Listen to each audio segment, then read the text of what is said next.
Hello?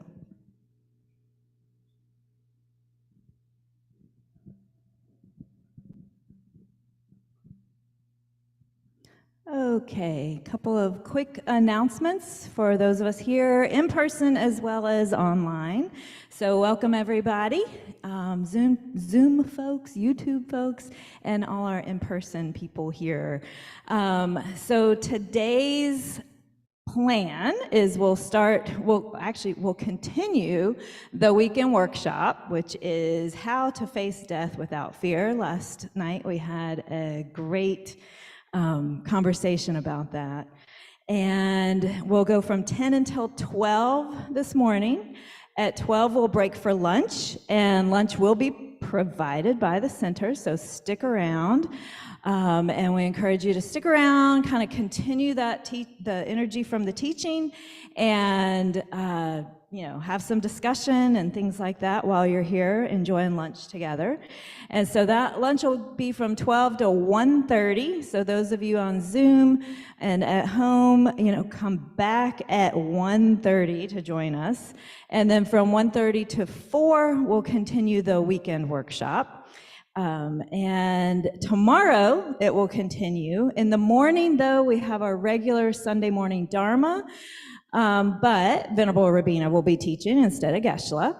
And so that starts at 10:30, our normal Sunday time. So although we started at 10 today, tomorrow we're starting at 10:30.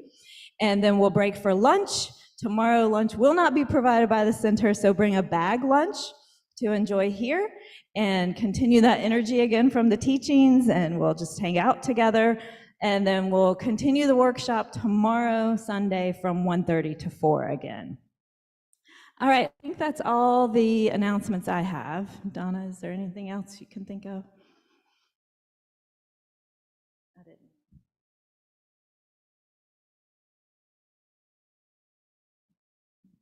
One more quick reminder, be sure to, if you're here in person, silence your cell phones. If you're on Zoom, turn your camera on if you are able to, and if you don't mind having your camera on. Venerable Robina does like to see your beautiful faces here. And if what? Yeah, if you're here in person, if you don't mind not being on Zoom, because we don't have that much bandwidth to carry everything. Or YouTube, yes.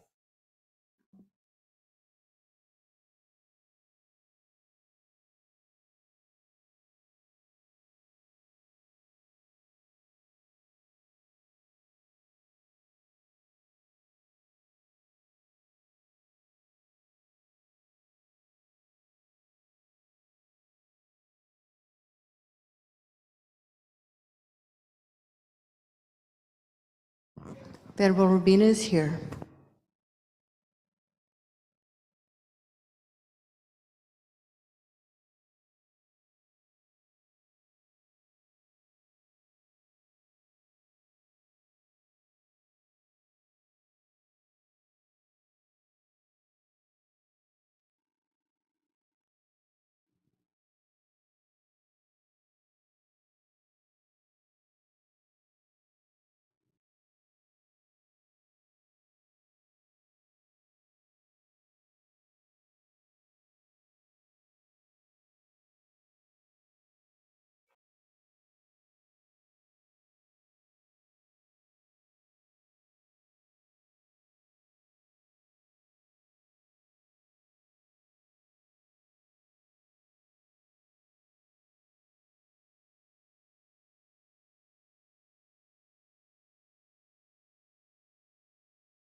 There we go, thanks. All right. Okay.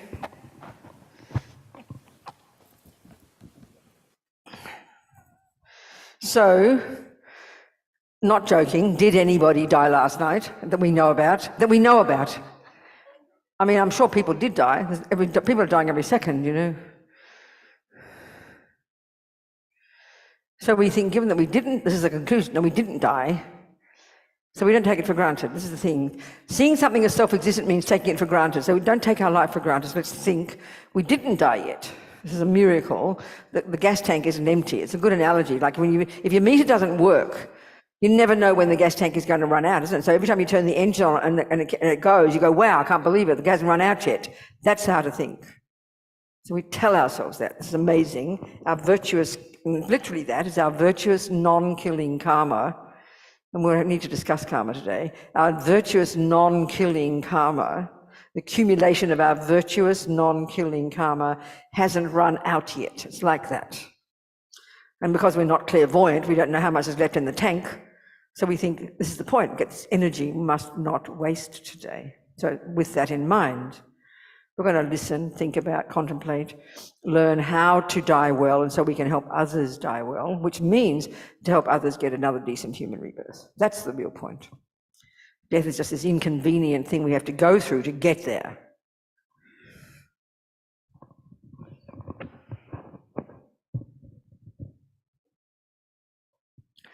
So we think we're going to listen, think about, contemplate these thoughts, these ideas, these techniques, so we can use them for our sake and the sake of others. With a long-term view, continuing to get decent human rebirths and occasionally a pure land to help us get in some realization so that we can become a Buddha with as least time wasted as possible. Yeah. So let's have the refuge prayer on the screen there, perhaps. First two lines expressing our reliance on the Buddha and his teachings, Page 98. and the second two lines expressing this aspiration, this motivation, this purpose for being together. Sangye chadang soke chognam la jancho baru dagni kyab suchi dagi chunyen gipe sonam ki drola penche sangye dropa shog. Sangye chadang soke chognam la jancho baru dagni kyab suchi dagi chunyen gipe sonam ki drola penche sangye dropa shog. Sangye chadang soke chognam la jancho baru dagni kyab suchi Dagi chernyen gipe sonam ki drola penchir sange drupha shog.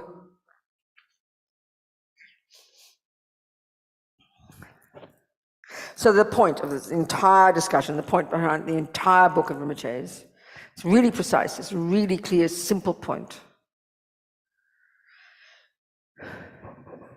That it's at the time of death that the karmic seed of the billions of karmic seeds in our mind that will be the one that will determine our next birth is triggered. That's when it comes, that's when it's triggered. And there are certain conditions that trigger it. And because we only want, for oneself and others, to get another, there's only really two options for a rebirth. There's only two options that are useful. A good human birth, which that means, that's what they mean by a perfect human rebirth, which means a human rebirth with access to a spiritual path. And of course with good conditions. Okay, if we forget the spiritual path, what are the good conditions? Okay, before we go there, or the other option is a pure land. We'll talk about this because I always used to be cynical about pure lands. Who cares about the pure land, you know? Sounds boring. But then in this book, I remember when I was working on it, and I knew it wasn't quite finished, the manuscript. And then I remember after Rinpoche's stroke, a couple of years after, and he gave me one of his first teachings in California, and it was a teaching and an empowerment into Amitabha. I remember Venerable Holly, the Australian nun who's one of the entourage, she sent me a rough transcript of some of the things Rinpoche said, and then I was the first time I realized the usefulness of Amitabha's Pure Land. So we'll discuss that. There's a chapter in the book. So really there's two options only. We want a decent human rebirth with access to a spiritual path so we can carry on without too much inconvenience from where we are now, or Pure Land. And because with Amitabha's Pure Land, which is what Rinpoche said, it's one of the few Pure Lands where you can get born without having high realizations. We'll go into that. So they're the options. There's only that's what we want. So we want a decent human rebirth. So even before having a spiritual path then, what are the conditions of a decent human rebirth that we do want? Well, we know what we don't want. We don't want to have a sick, hopeless body that can't do anything. We don't want to have negative states of mind, the tendency to kill and lie and steal. We do not want that.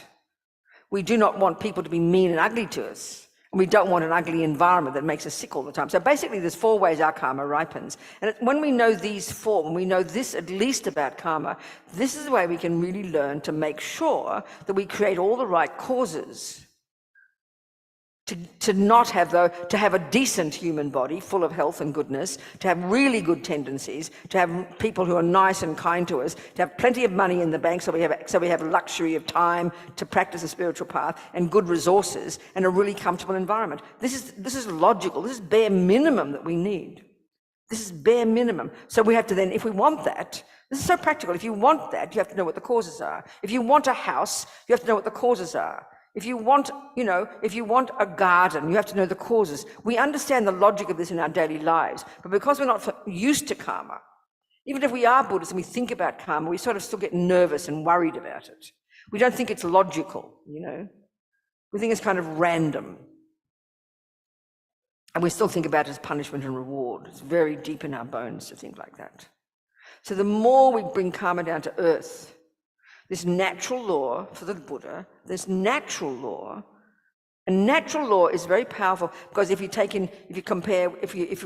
the framework of religions, usual religions which are creator-based, then natural law as opposed to God's law. And we're so used to that idea of God's law, somebody running the show. We're very used to that. There's no one running the show, Buddha says. We don't need a creator. We are running the show, but we don't realize it. That's the shocking part.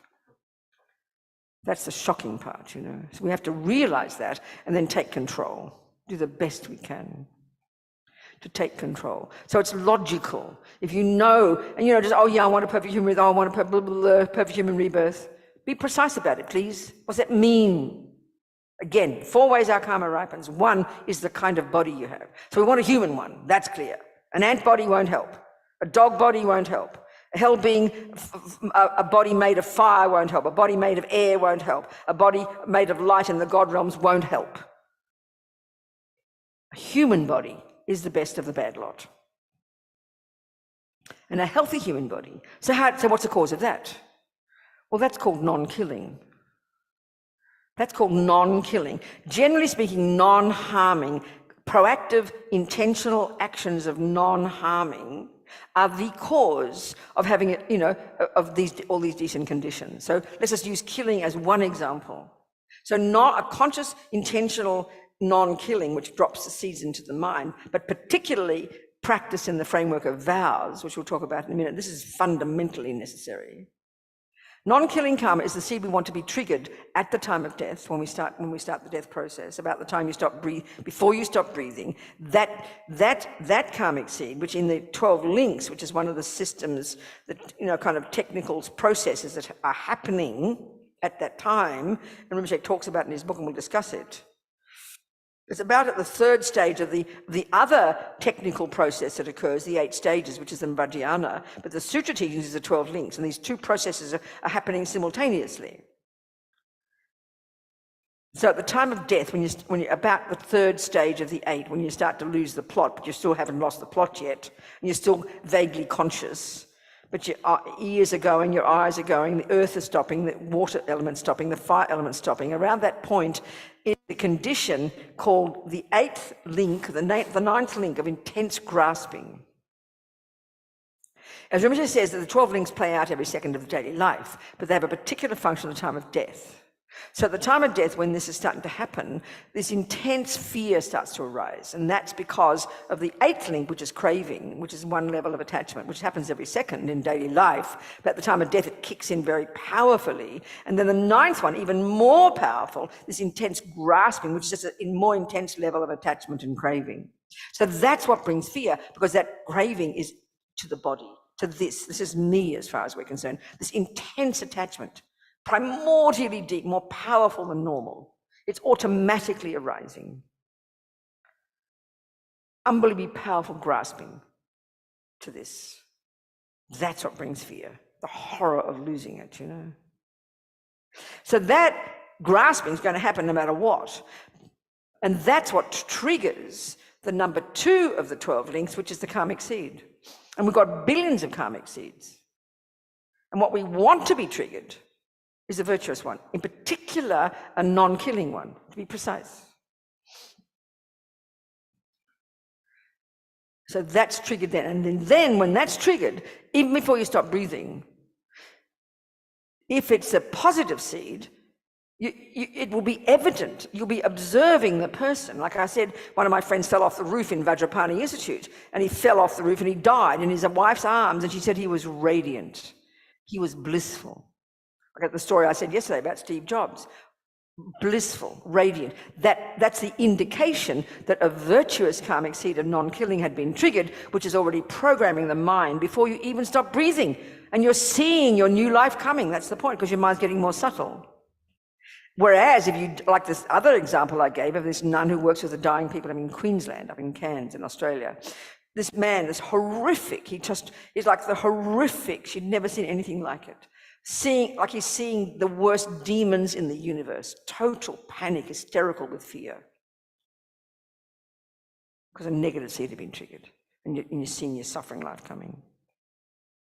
This is how they talk. So we want a non-killing karmic seed, a rich, delicious, non-killing karmic seed to be triggered. Thank you. And who's going to put it in your mind? Honey child, you are. That's what you want. So you're going to have the grasping no matter what.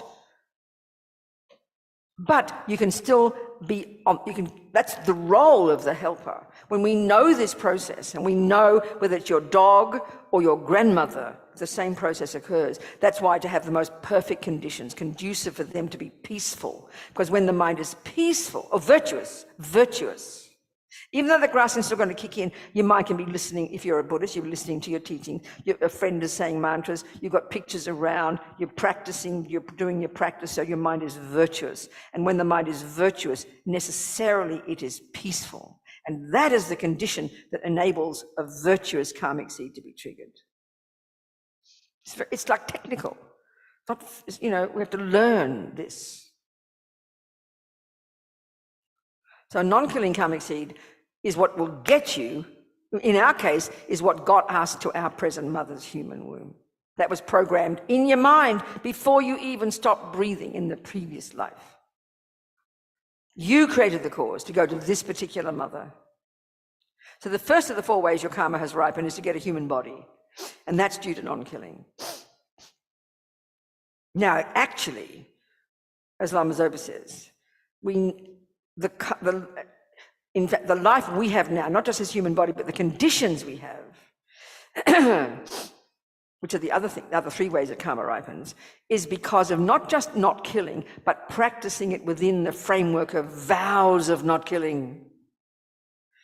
Being good is not enough, Rinpoche says. It's just not enough. And that's logical, because when we look at how we create karma, for that karmic seed, for us to be triggered in the past life that programmed us to go to this present mother, it has to have, that action of non-killing had to have been a complete action of non-killing, and that had to have had 4 conditions in place when we did it. 1 is the object was there, a living being. 2 is the intention to not kill, and the compassion has to be the motivation. 3, you did the action of not killing, and 4, the being stayed alive.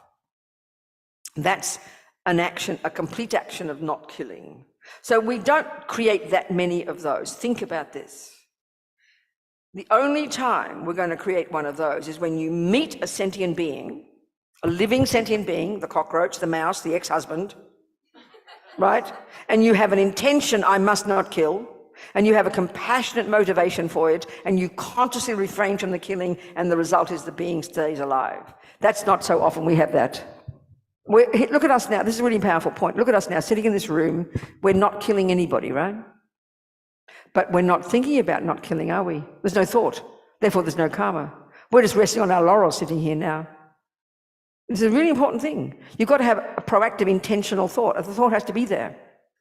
Intention is the first thing. Intention is the real meaning of karma. Not motivation, intention. I will, volition. Volition. I will not kill. That has to be in your mind. And then the motivation has to be powerful. Compassion. So we don't have that much compassion. And we don't often, I mean now, you know, because as we have the ants and the cockroaches, yes.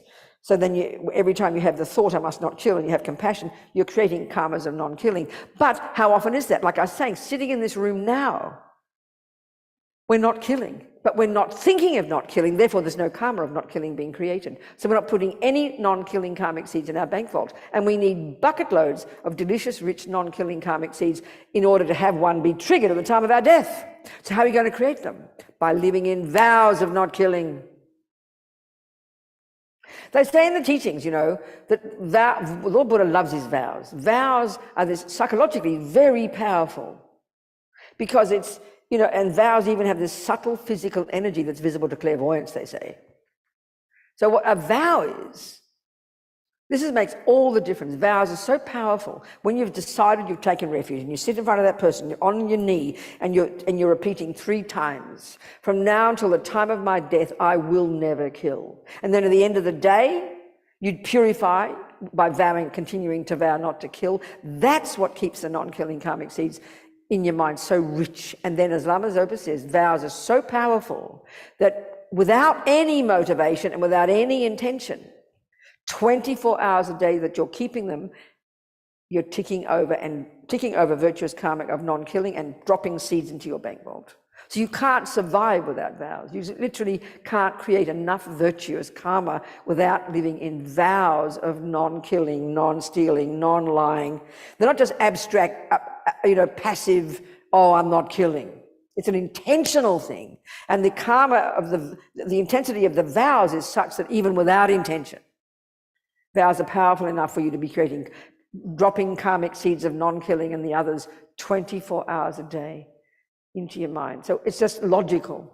We ought to think about this, you know. And we're talking the mind here, not religion. I think if we analyze what a vow is, we're living in vows all the time. When you drive a car, if you had to write down the things that you have vowed not to do, there'd be hundreds.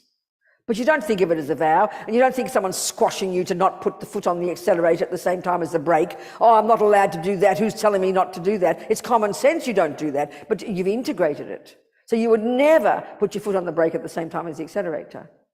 You vowed not to do it. You vowed to not do hundreds of things. That's how you learn to do anything, but we don't call it a vow. But as soon as it comes to religion, we get superstitious, you know. So what you're doing with vows of not killing and stealing and lying, good ethics, is what you're doing by vowing not to do those things is become a good driver. What you're doing by vowing to not do these things is becoming a good human being. So it's logical, but we don't think of it like that. When we do, it's a revelation. So that's why you need to know them. And we've got bodhisattva vows, and some of you guys have now got tantric vows. I bet you're guaranteed you haven't read them. So how do you know if you've never read the road rules, how would you know not to do it? And how would you know you've broken it if you've done it? You know, they say with keeping our vows properly, we can get enlightened very quickly. Without them, it's impossible. Because the vows are such that because the lack of power of our intention and our motivation is so weak. Our motivation is not that strong. And we're prepared to say like 1 moth and 2 moths, but 27 moths, 100 moths, 1,000 moths, forget it, you know. So we need vows. It's this powerful kind of rocket boost within our mind. Without them, we can't get enlightened. We hear this, but we just don't hear because we don't know what a vow is. We just think it's something, someone is restricting us from doing something. You've got to be, otherwise you get punished. We're so deeply ingrained, this view of punishment, and no, it's so superstitious. Nothing to do with it.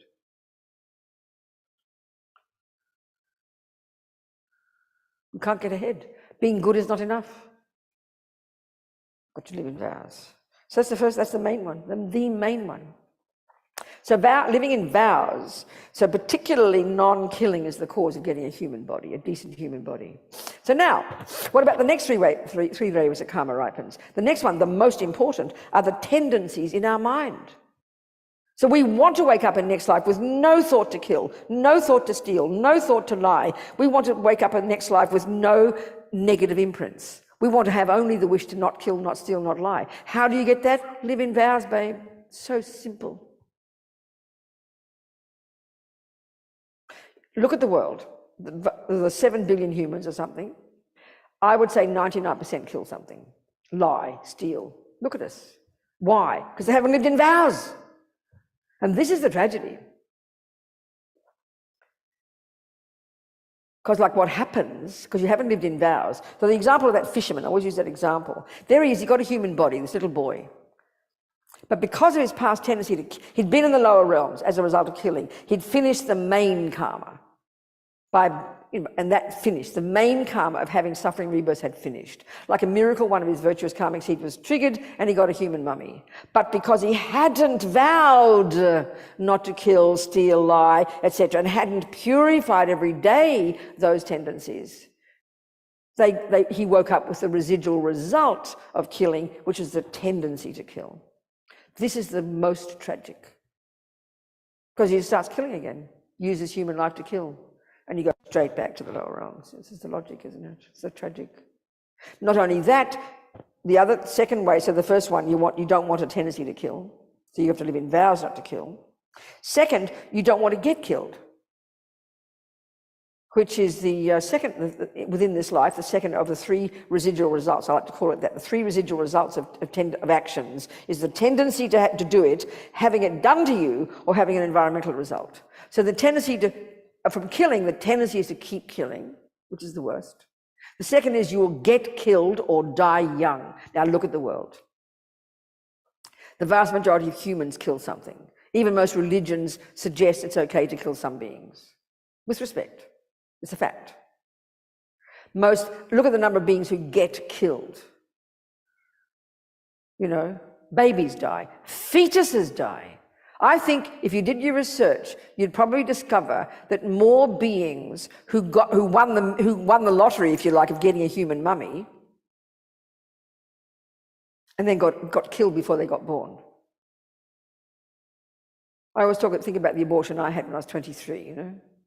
I was a hippie living in London, I was 25 or something, whatever I was, and I got pregnant. And I always say this too, I knew the second I was with that boy, I was a good hippie, I was this boy, I was a good hippie, I did what hippies did, tried to be a good hippie, and I got pregnant. This boy, I'll never forget it, and many women talk this way. I knew that second, I said to myself, oh no, I'm pregnant. I knew. A friend of mine, her daughter was staying in her house she and her husband, while their house got built. And the daughter came down for breakfast one morning, oh mum, I'm pregnant. And the mother said, when did you know? She said, oh, 20 minutes ago. Many women, have some of you had that experience? Have you had babies? You know you're pregnant? That's when the consciousness comes in. That's the thing. That's what it means. Okay, this friend didn't think that, but that's, you know, at the time I didn't think that either, but I said the words, I'm pregnant. A consciousness, the one that had karma with me, and waiting for that condition for me to hop into that bed with that boy. I remember he was an architect and he got £1 an hour. I was very impressed. A pound's like $2 or something. I was impressed. I got like 13 pounds a week, you know. I was impressed. It was only 68. I was impressed by his £1 an hour. Remember that? So anyway, this person, this being, this sentient being, ran like a magnet. They created the karma. They died recently. Their karmic seed of non-killing had been triggered. I hopped into bed. They were in the bardo. This condition arose. They ran like a magnet and came straight away into my and joined the egg and the egg and sperm in the fallopian tube. The consciousness coming in at that time, that's conception. And mostly it's then that it happens. So that person created the cause to get a human body. How amazing. But the third way karma ripens, they'd also created the cause from another time to be killed by me, because karma's personal, honey child. And then the thought arose in my mind. The moment that I knew they were there, It just came, because the karma was there. The karma was there. And I knew that second I'd have an abortion, you know. I didn't tell the boy. And I remember feeling lucky because that year, 1968, that year, the UK government had legalised abortions on the national health, free, getting them for free, you know. I thought, aren't I lucky, you know. And that's the interesting point. It all happened so smoothly. I went to the hospital, I told the doctor said, okay. A week later I got in and I got an abortion. And then even what happened, this is all due to this is just me now talking about karma, that this person in my womb created the cause to have a human body. They got that first one. Second, I don't know about their tendencies because they didn't live long enough. The third one, they had a karmic seed to be killed. From another occasion, because there's billions of karmic seeds. But by me, specific. Karma's not random, it's a natural law. So, and then the thought arose in my mind, and I'd never had that thought before or since. I hadn't got pregnant, but I never thought it before. I didn't even think about other creatures. But the karma was there with me with that person. So then all the conditions were so, it made it, so the karma for the person to be killed was so strong that everything went smoothly. There were no obstacles, you know. And then they also had the karma to be tortured. They did the D&C, but they mangled the poor little fetus, and I had to have another D&C. That's the karma of the person in my womb, to be mangled and to be harmed. About 12 weeks. There's a consciousness there. So they had to cut it out again. They didn't cut out the whole thing. I remember the nurses at the hospital were so kind to me. They gave me a bed for a week free, because it's all free, you know. So they put me in a private room so I could get over my depression. I never got depressed, but I got depressed. I didn't think about it for this reason. I mean, I'd been a Catholic. I wasn't anything at that point, not religious. I didn't think of it as a person. I just knew I didn't want what would come out the other end to come out. And the impulse to say, I have an abortion, that's the imprint in the mind. With that person, the karma was there. But they created the cause. One, to get a human body, mine. And then three, the third way of karma, it happened to them. They had the karma to be killed, which is the karmic result of killing. So they got killed in the womb. So I would not be surprised that with abortions and miscarriages, you know, there'd probably be more people who get the karma to find a human womb who die before they're born than those who die after they're born. I wouldn't be surprised. Think about that. We don't do that kind of research, do we? Then the babies die and 2-year-olds die. Often we say no medical cause. That means karma ran out. That's all, karma ran out. And this is the experience similar to the cause, the kind of karma called experience similar to the cause of the action of, in this case, killing. Or you get sick. Or you get killed or you die young. Then the fourth result is environmental result, means you have a sickly body or you get sick easily, you know, sickness. The physical world harms you. The food harms you. Other human beings, look at COVID. Other human beings become a condition to get sick. You kiss them or breathe their breath, isn't it? You get sick or you even die. So that's the collective karma of the whole universe, of the whole human realm, of past killing, that we have the environmental result. So sickness is an environmental result of past killing. Being killed or dying young is the experience similar to the cause result of past killing. The tendency to kill is a tendency similar to the cause of the past action. And the fully ripened result of killing would be animal birth, spirit birth, etc., etc. So we can see most humans kill. So that by definition, logically taking this natural law, most humans will go to the lower realms again. It's not punishment, it's a natural law. Keep remembering that like a broken record. And happiness is a fruit of karma as well, but we forget about happiness, you know, we forget about that. We take the happiness for granted. We never ask why do the good things happen, we only panic about the bad things. You know, seeds bring flowers and weeds, same law. So we don't want to have a tendency to kill especially. We don't want to get killed or die young. We don't want an unhealthy body. So you don't want that, tick it off, then okay, what's the cause? Don't kill. Okay, take a vow, that's it, that's taken care of. But you don't want to be, you don't want to lie or steal either. So you vow not to do those. And you don't want to be stolen from or lied to or not be believed. So that's why you take the vows. So by living in vows, you ensure you'll get the other results, the residual results of non-killing, non-stealing, non-lying, non-harming, you know. That's why vows are so tremendous psychologically, so powerful, so necessary. If you want to make sure you get not just a human body, but a decent human body. And in whose hands is this? Our own. It's up to us. You know, I'm sure even as good Buddhists, we kind of think, oh, I'm sure Buddha will take care of me. I'm sure I'll be a good girl and they'll send me to the right place. That's just superstition, you know. No, it's up to us.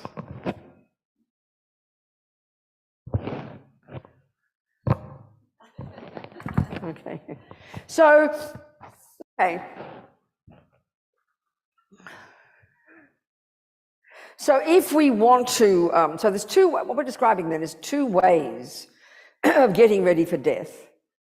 One is the actual event, as we do, you know, how to help others, but ourselves, of course, be ready for that time. But the key, or actually navigate it at the time. But the real one, the main one that is the basis of all the others, is to live a good life. It's so logical, you know, to live our lives in the framework of the reality of impermanence. So as we know, if we study the Lam Rim, you know, the very first teaching that our teacher puts down, Buddha's teachings, is to think about these points and internalize them very clearly. The death is definite. The time of death is not definite. And then to analyze exactly what's important at the time of death. If we live our lives in the framework of this thinking, then we will transform our lives, and we will only live in vows. That'll be the conclusion. We'll only want to live a moral life, only want to live an ethical life, and store bucket loads of delicious, virtuous karmic seeds in our bank vault, such that when the death time does come, it won't come as a shock. We'll be ready for it. And we would have programmed our mind and put all the right karmic seeds in our mind so that death will be a really easy, blissful experience. Not kidding. Literally not kidding.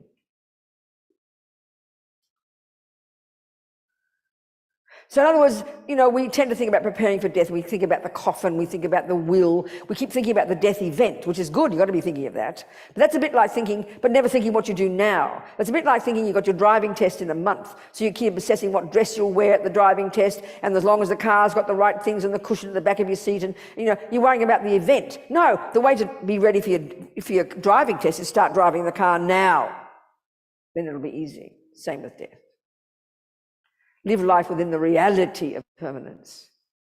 But this is a tough one because these delusions in our mind are so deep, and especially, I mean, forget about the delusion that doesn't realize emptiness, forget about bodhicitta, forget about these ones. Just this intensity of the grasping at permanent me is a really powerful, primordial, instinctive delusion. And that, of course, is based on attachment.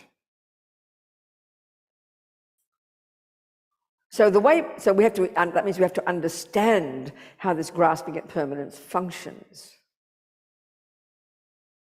So one of the key ways grasping at things as permanent, meaning not as if they're lasting forever, but not changing. I mean, we know intellectually we're not going to last forever, but the feeling of this grasping at permanent me is a sense of not changing. I'm the same me every day. So that's the way the delusion feels. Or even too, you know, if something good is happening. Okay, I always use the example. This is a bit different, but it's the same kind of thing about permanence, impermanence. I always use the example of this one. I always use her name, but I don't mean to be mean about her. Nicole Kidman, this Australian actor. I remember reading 25 years ago an interview with her in Vanity Fair when she was with Tom Cruise. I love the woman. I'm trying to be mean about her. And they talked about their life, and it was how amazing, and everything was beautiful, and they had their kids, and they had their job, and everything was wonderful. They're in love and everything. So this is the point. She said, at the end of the article, she said, I'll never forget, she said, "We will be together until we are 80. So the fact is, she wasn't. If you read newspapers, you know that Tom left her or something for Penelope Cruz or something. I'm just joking. Then she got married again. So in fact, they weren't together till they're 80. And this is what's interesting. She then said, next sentence, and I think it was very wise, she said, "And if we won't be, I'll be devastated." So at least she considered the possibility. So what I'm getting at is this is how grasping at things as permanent works.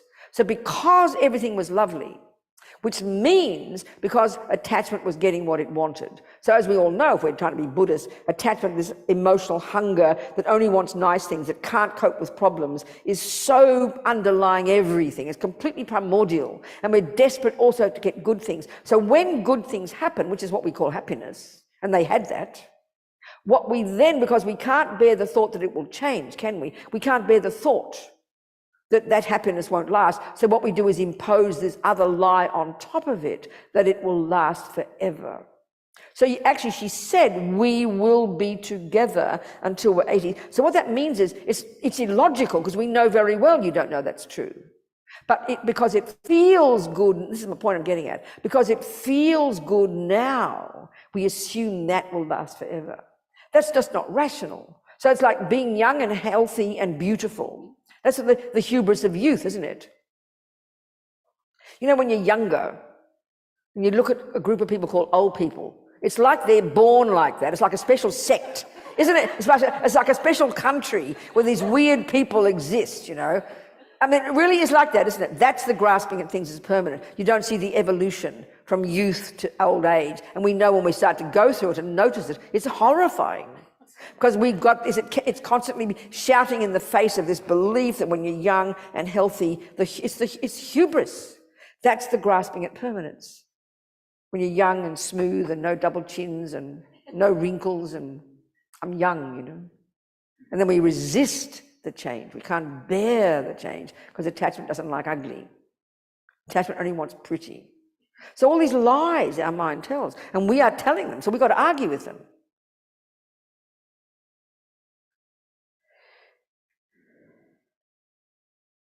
And then I was watching on Netflix a documentary about Catherine Hepburn. She's an amazing woman, you know, lived till she's 97 or something. But of course, like everybody, as she's getting older, she said, you know, life goes in a flash. And we know that. And when you're older, anybody old here? It's true, isn't it? It's like shocking how fast it goes. You're shocked. And this is where the experience of time is most weird, isn't it? When you're younger, it always seems to go much longer. It takes it's like you're trudging up a mountain. And when you're getting old, you're falling down the mountain. It happens very quickly.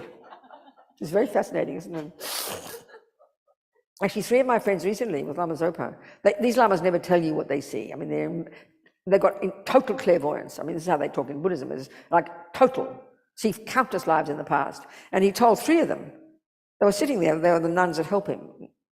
And then he started talking to one of them, and then she looked shocked. She was talking in Tibetan. And then the other 2 were there, and then he did observation with the way he does these observations. And he told them, you've got 10 years to live, you've got 10 years, and one has 7. But they still think they're permanent. My friends on death row think they're permanent. In other words, we know intellectually, but experientially is what we're looking at, isn't it? There's a feeling. When you wake up tomorrow morning, you feel like the same person as yesterday, don't you? Even though you look in the mirror, you know you're not. That's really the concrete, permanent me, but even more subtly, the inherent intrinsic me. That's how it makes us feel. It's very fascinating. So we've got to chip away at these conceptual states of mind, which are held in the bones of our being, at the grosser level, argue with them, counteract those thoughts with other thoughts. That's how you practice. So that's why, you know, the very first one that a teacher gets us to think about, that death is definite. It sounds kind of boring. Yeah, we know that. But you've got to start programming your mind with it. So how do you think that? How do you think it? Where do you think it? Well, everyday life, you look around. You know, the ants and the rats and the cockroaches, and you read about accidents and people in war zones. I mean, it's flooding our lives every day. We see it. You know, like I remember one of the pictures in the Ukraine war. This family, mummy, daddy, and children with their suitcases, walking across a road. On one side, they were alive, and the other side, they're dead on the ground with their suitcases. Like that, just like that, dead. We all know these stories. My sister walking down the stairs, feeling like a real person, feeling permanent, feeling alive. And then 2 steps down, dead. We know all these things, and it's not meant to shock, but it's to help us remember. Now, that's more the second point, that the time of death is uncertain. So we might be able to be comfortable with the fact that we will die. We're going to convince ourselves of that. But as far as, this is the second point, as far as we're concerned, it's a way into the distance. Sort of like, it's not here yet, you know. isn't it? So you'd have to think about it. That's how we think. So this is the second one, which it brings it closer to home. The time of death is uncertain. So we put it in the front. So this is a very powerful example of how we think things don't change. You know, when you're driving a car, like even from here to Robbie's, you know, and I still don't know the route. I've been coming here since 1997, and I still would get lost because I never look, because people drive me, you know. I know it's about 12 minutes. And you go this way or that way, and I vaguely remember some of the roads, but I've never paid attention. So I know, though, this is what I'm getting at, that when you're driving from here to, I'm driving from here to Robbie's, there's this feeling of moving away from the centre towards Robbie's. And we have a vivid feeling of that, and we know it's 12 minutes, so you have a feeling of how long 12 minutes takes, don't we? We have a feeling as you go, oh, there's the signpost, there's this corner, and you get a feeling of we're nearly there. There's a very vivid feeling, isn't it? Now, look how we feel about our daily life. In reality, death is exactly the same. We don't know when death is, but it's sometime in the future, and it could be tonight. But there's no feeling of moving towards death. You wake up tomorrow as it's as if Robbie's house keeps moving forward. You understand? It's like Robbie's house is such a long way off. We're moving towards it, but you don't feel like you're moving. It doesn't feel like it's coming closer. That's how we should feel about death. And again, the whole point about feeling about death isn't to make us scared. The point isn't to make us scared, but is a typical response, like Nana's response. You know, she's been having a struggle.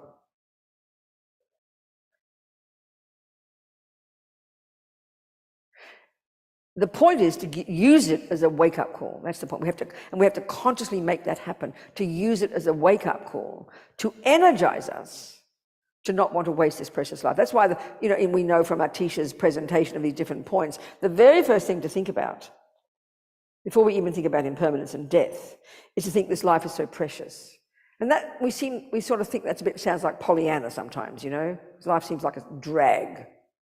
But certainly if we take the Buddhist view and we do this analysis, and we even compare one's own life with the majority of humans who have terrible conditions, the vast majority who are poor, the vast majority who are so sick, people who have terrible things happen, abuse and violence and war zones. When we do, and we compare, and this is really just like doing market research, it really is true to conclude, aren't I fortunate? But we tend to take it for granted. And then because we, get sometimes a bit miserable and all we do is see the bad things, we forget about the good things. But it's really important to get some perspective. And then not just to think, oh, aren't I lucky? From the Buddhist perspective, karma is not luck. It's a natural law. You don't look at your garden and say, oh, aren't I lucky? Excuse me, you worked for 10 years to get that garden, and you remember the work you did. You remember the slog and the hard work and the ugly weeds and all the work you did to pull them out. You don't just go, aren't I lucky, as if it's a gift from God or heaven. No way. You will never, this is the point, you will appreciate that because of your hard work, you'll appreciate that garden, and the conclusion is you will not want to waste those veggies. You won't just cut them out and throw them away or just let them rot. That's a really good example. If you've worked hard for your money and it's in the bank, you don't just go, oh, aren't I lucky? And then leave it there and look at it, or just chuck it out and put it in the bin. It's a very logical thing. You appreciate the work you did to get it because you know you got it. It's not a gift from somebody. That's what luck thinks. Luck feels like it's something to do with me. Oh, it just sort of happens. Oh, aren't I lucky? There's like an arrogance about that. No way is it luck. It's a result of hard work and getting a human body from the point of view of the Buddha, like we talked before, the karmic one. We worked really hard at non-killing, non-stealing, non-lying to get this precious human body, not just luck. And then when you appreciate that, the conclusion is, I don't want to waste it. But we've got to do that thinking because we don't feel that. We tend to feel, I didn't ask to get born, it's not my fault. Life's a drag, people are mean, I'm fat and ugly. We only focus on the bad, So we've got to think these things to wake us up. Then when you realize your life is precious and you worked hard for it, now you will not want to waste it. And then when you start to realize it's impermanent and you could die at any time, which is logical, not superstitious, then the conclusion to come to is I mustn't waste it. That's what gives enthusiasm. That's the point of this one. So these three main points that Tisha talks about, isn't it? First one is to contemplate that death is definite. That whoever's come into birth will definitely die. Then the time of death is uncertain. That really gives a wake-up call. As Lama Zopa says, best to think I'll die today. And then the conclusion is, at the time of death, when this mind will leave the body and take another rebirth, at the time of death, what's important? And this is the analysis, so that taking the Buddha's view, given that my consciousness is not physical, that it's not made by a creator, it doesn't come from nowhere, and it's not given by my parents, given that my consciousness is a beginningless continuity of mental moments that goes back and back and back, this is the Buddha's view, given that when I die, it will leave the body and not just float into space, but take another rebirth, according to the karma I create myself, I am the main creator of me, not someone else. And given, very simply, that I do not want a suffering rebirth, like we talked before. I don't want to be born in a difficult rebirth. I don't want to have negative tendencies. I don't want to have bad things happen to me. I don't want to have a lousy environment. This is the way karma works. Then given all that, and given that I do want happiness and do want a decent rebirth and do want to continue my spiritual path, conclusion is, therefore, the only thing that is of any use to me at the time of death is what's in my mind. My husband can't help, my money can't help, my pension plan can't help, my children can't help, my beautiful house can't help, my body can't help. It's like it's using logic to go beyond attachment and beyond the usual things that preoccupy ourselves in our daily lives to come to this conclusion. The only thing that's any use to me is the virtuous seeds in my mind, the habits I've cultivated from not killing, not stealing, not lying, and practicing my spiritual path and being beneficial to others. That's it. That's conclusion. That's it. That's, as Steve Jobs' sister said, he was packed, ready to go. That's what you want to pack in your bag. That's it. So then that tells you then how to make the most of this precious human life. It's very logical. But the part of the big problem too is, because we can't bear the thought that I will die, then we see other people die. So first of all, it's very distant. There's the people in the war zones. Okay, Nana, for example, is Ukrainian, so it's close to her. It's her people. Or if you have, if you're Turkish, you are moved by the earthquakes, So we can see that strangers die. That's good enough. Closer to that is when our family and our beloveds die. That's getting closer to home. But we never, ever get to the point that I will die. Even when it gets really close to us, we still don't get the proper wake-up call. We have compassion, we get sad, but we don't ever have the proper conclusion, which is, this is the simplest one, the quickest one. This will happen to me. This will happen to me. This will happen to me. That gives the wake-up call. And that trains us to remember that I'm going to die. Then the conclusion is, I mustn't waste this precious life. Otherwise, if you think you're permanent, it's sort of like I use the analogy, if you go on that 2-day vacation to a gorgeous resort, because it's only, this is the irony, because it's only 2 days, you don't say, I won't go on a 2-day vacation, it only lasts for 2 days, it doesn't last forever, why bother? No, you go for the 2 days, and because it's only going to last 2 days, you have the conclusion that you don't want to waste it. So you might wake up on the Saturday morning with a headache. You don't care. You don't waste this holiday. You can still go to the restaurants and go swimming because you don't want, so the analogy, you've got something precious. You don't want to waste it. You don't want to waste it. That's the conclusion. Then you make the most of your life. And what that means is living vows, morality, not killing, not stealing, not lying, because that's what will leave the seeds in your mind. That's it. That's the conclusion. Do you understand, people? So this is all, it's logical thinking. And the why we use logical thinking is because ego is totally hysterically irrational. And it's programmed in us. There's the illogic of ego is just at the level of assumptions now. So we have to unpack it and hear these misconceptions and argue with them. And it doesn't happen overnight. You've got to chip away gently every time, So to treat things like that is like a wake-up call. So, like I said to the woman who on one class said all she thinks about is panicking about her husband dying. how will I live in the moment? I said, don't worry about living in the moment, just realize he will die. You know, the first thing is to say, oh, he's not going to die. Well, of course he's going to die. Recognize the fact that he will die. But then don't get depressed about it. Because he could die, he will die, or you might die first. We never think that. Then you don't. Then I said that the simple conclusion is then you don't waste the relationship. You don't waste it. You use it to the best. So that means when you realize it's impermanent, when you realize you've only got a short time, let's say, then you won't be bothered being jealous and depressed and angry and being resentful and being passive aggressive for a week. There's no time. You get a wake-up call. You get some perspective. You prioritize. You know, it's like if you've got a deadline to get on the plane tonight. Like I've got a flight tonight, okay, at 8:30. And I've got to plan certain things I'll do between then and now. So, you know, if I were living in, say, Robbie's house is my house, and then I suddenly start painting the walls and calling the carpenter, you'd think, what an idiot, Robina, what are you talking about? You've got a flight at 8:30, you've got to prioritise. And that means, this is a simple point, you've got a deadline at 8:30. I've got a deadline.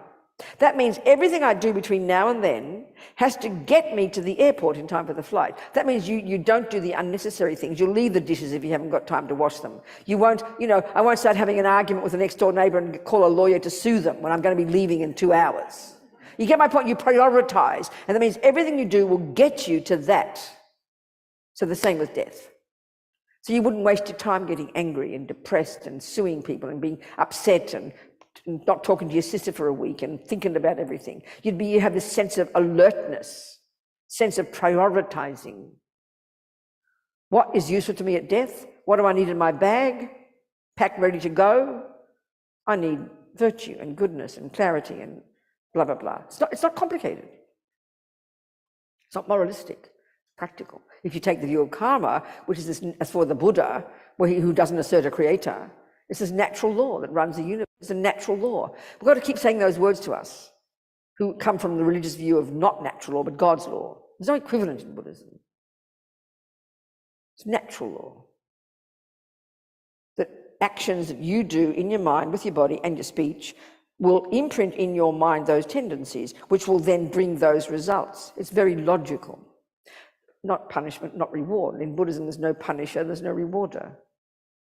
So we have to remember that. It doesn't say that in the text, because the text, the Tibetans are talking to people who already have the view of karma. We have to seek that way to ourselves, because it's not new to us. It is new to us.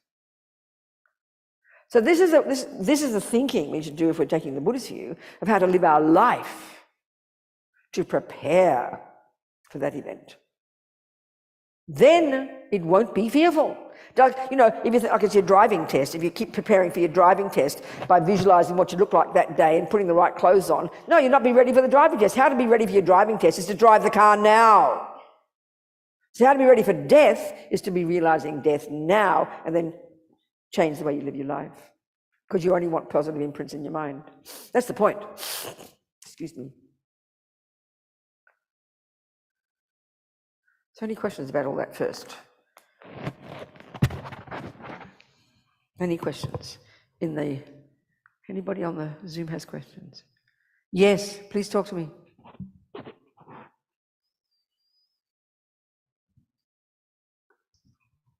You answered quite a few of them that I had. Just in this piece. Okay. One of the questions I had was the interaction between the mind, the hardwire stuff, not the brain. I mean, not, you know, the brain, not the mind. This right. The brain, the physical brain, yeah, yes. Physical brain. Yes, yes. And the reason why I had that question is 8 years ago, I was walking across the street through a pedestrian crosswalk and was hit by a car going 40 miles per hour. Right.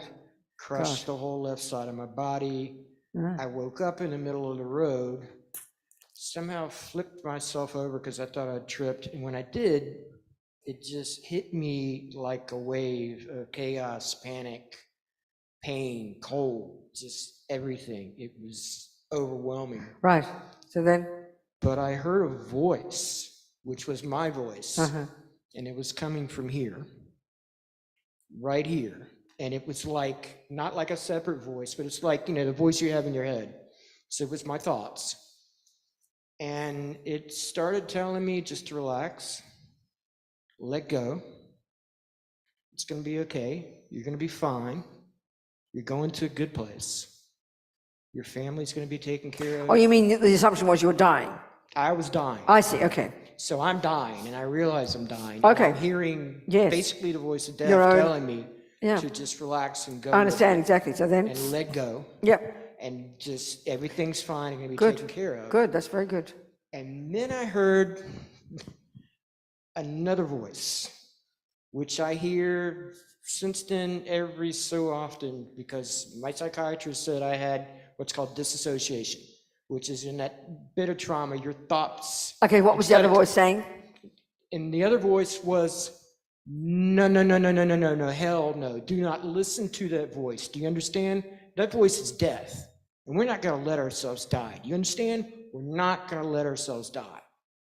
And so I had this conversation. I'm in the middle between two things. Right, exactly. And if I gave in to the relaxing part, it was incredible.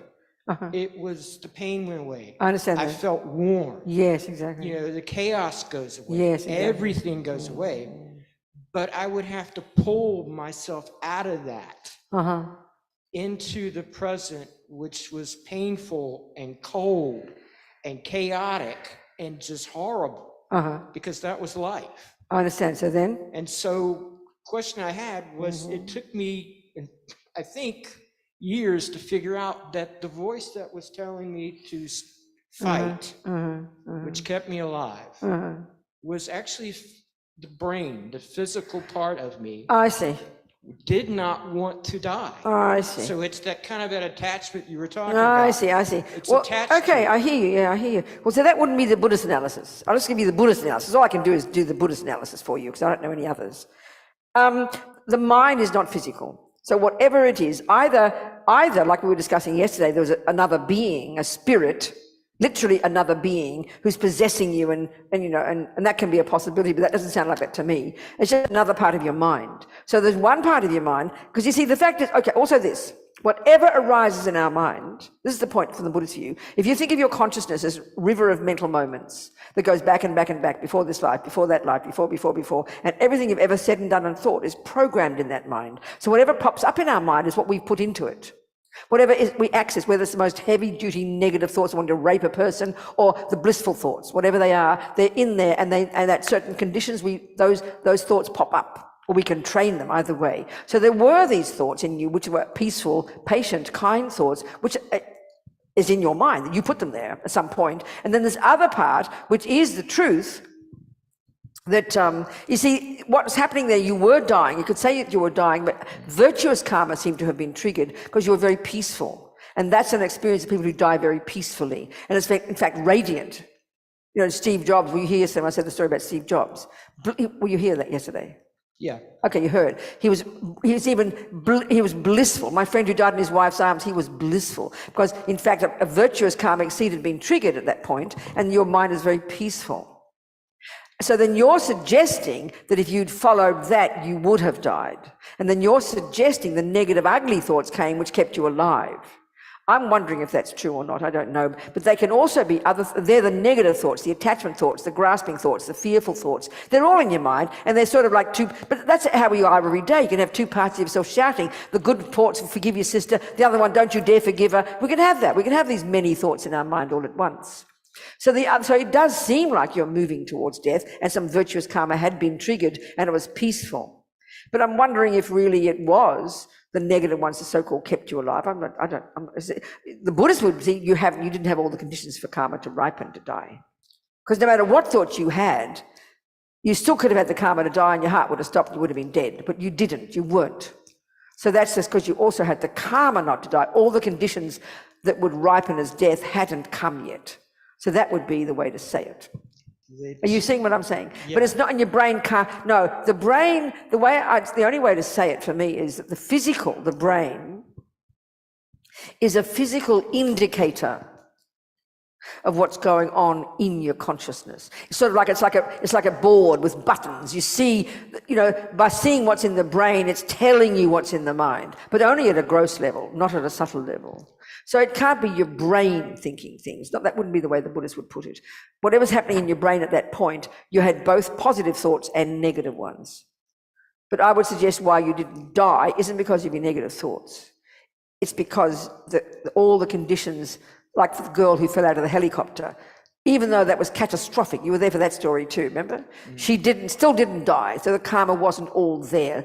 The karma wasn't complete to die. That's why you stayed alive, is my thought, is my suggestion, based on the Buddhist view. Yeah, one of the things you did say was about attachment. And what I've realized is that what I fought for to stay alive, because I would go into shock and Yeah, I back understand. between shock. That's right. And they didn't expect me Yes. to make it alive Yes. to the hospital. Yes, I understand. I lost all of it. Lost what? I lost everything except for one of the reasons I told So I'm missing myself you. What, I lost needed- what? What do you mean lost what? My marriage, lost my house. Oh, you mean after that? Afterwards. How come you lost all those Everything things? How come they all went? Because of the accident. What do you mean? How can an accident cause your wife to leave you? Because she didn't want to, she said I changed, she didn't want to deal with me Oh, anymore. I see. was That's not the same interesting. person, And why'd you lose your house? because I lost my wife and my family, but I did not lose my son, but everything that kept That's me interesting. alive You are lost. the reasons Okay, that's interesting. that my attachment. And how did you was manage? made. How did you cope with all that? You managed? It's You hard. navigated it? It's very hard. I'm still having to Still deal hard. with this. Yes, because I lost. Yeah, you lost the things you're attached to. Because somebody was in a Yeah. hurry to get somewhere. Well, the Buddhist would be, that would be the external condition that triggered the karma you created. Mhm. So this is where having the view, the Buddhist view of karma, if we can be brave enough, that when bad things happen, it's this massive cleaning up. It's like a massive purification. If we can have a brave enough attitude, that when attachment stops getting what it wants and catastrophic things, especially with your experiences, this is incredible purification if you can kind of see it that way and take which seems to me you are using it to use this as an opportunity to keep growing yourself and develop your marvelous potential. It's like a huge wake-up call, if we can be brave enough. I mean, many times, that's what I see with my friends in prison. Those who really make the most of it are the ones who can transform. This, as you know, in the Mahayana teachings, they talk about transforming problems into happiness, being glad that bad things happen because you're cleaning up your act, or the dirt is coming out. Your negative karma ripened like crazy, and now you're rid of all that. That's a hard one to get, but that's an ideal one. And surely that's what it seems to me you're trying to do with it, right? Seeing it as good, learning from it, yeah? Yeah, but part of the problem too, it's kind of funny, is that I What? keep thinking, if this is a cleansing of my karma. Yes. Was I a member of the SS at outskirts? No, in I mean, my I know, we previous often life? think why that. am I having to go No, I through know. all If you this trauma I know, at one exactly. time? But if we take the view that your mind is, you've got countless past lives, then there's not a single bad thing you haven't done, and there's not a single good thing you haven't done. We've done it all. That's a really good view to have, because of course we tend to think, I must have been a terrible person. Yes, you have been, but join the universe. We've all had countless lives and done the worst things possible, and here we are with a good opportunity, and look how marvelous you are now, look how amazing. So by cleaning it all up, how fantastic. The dirt has to come out, as Lama Zopa says. If we can have that view, I mean, many people have that view without being Buddhist or Christian, they just have that view. You can see it's an opportunity, So well done. Thank you. But you're still struggling, but you're doing well. It's, Physically, you're doing well? I still have a left arm and a left leg, which is something they were gonna take. Wow, amazing. So, Wow. and physically, Yeah. There's certain things I can't do, most of it I can't But do. mentally, you're doing well? Off and on. That's sort of, I understand. I'm still having to deal with I understand. the whole thing. Exactly, I understand. Because Well, of, I admire, you're doing a great job. thank you. Good. But thank you for, Okay, answer. thank you so much. What else, people? Any questions, anything to say, people on Zoom? There's a question on Zoom, Venerable Robina. The student prefers to remain anonymous, and there's a little background here before we get to the questions. So here it is. Yeah. I live with a person with self-destructive tendencies. They have made 3 suicide attempts and had to be hospitalized. They are seeing a therapist and getting treatment. The suicide attempts have subsided, but there are still bouts of yelling nasty things at themselves. These can last 2 to 3 hours. Talking to them doesn't seem to help, so I recite the 21 praises to Tara when the negative self-talk is happening and visualize peace.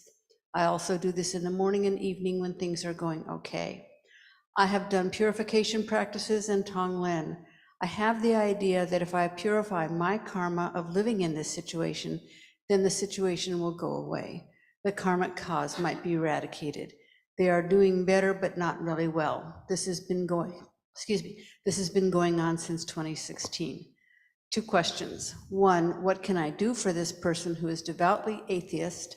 And 2, what can I do to protect my mind? I understand. I have high anxiety that they will die in this mindset of self-hatred. I get very worried and grief-stricken at times. Exactly, I understand.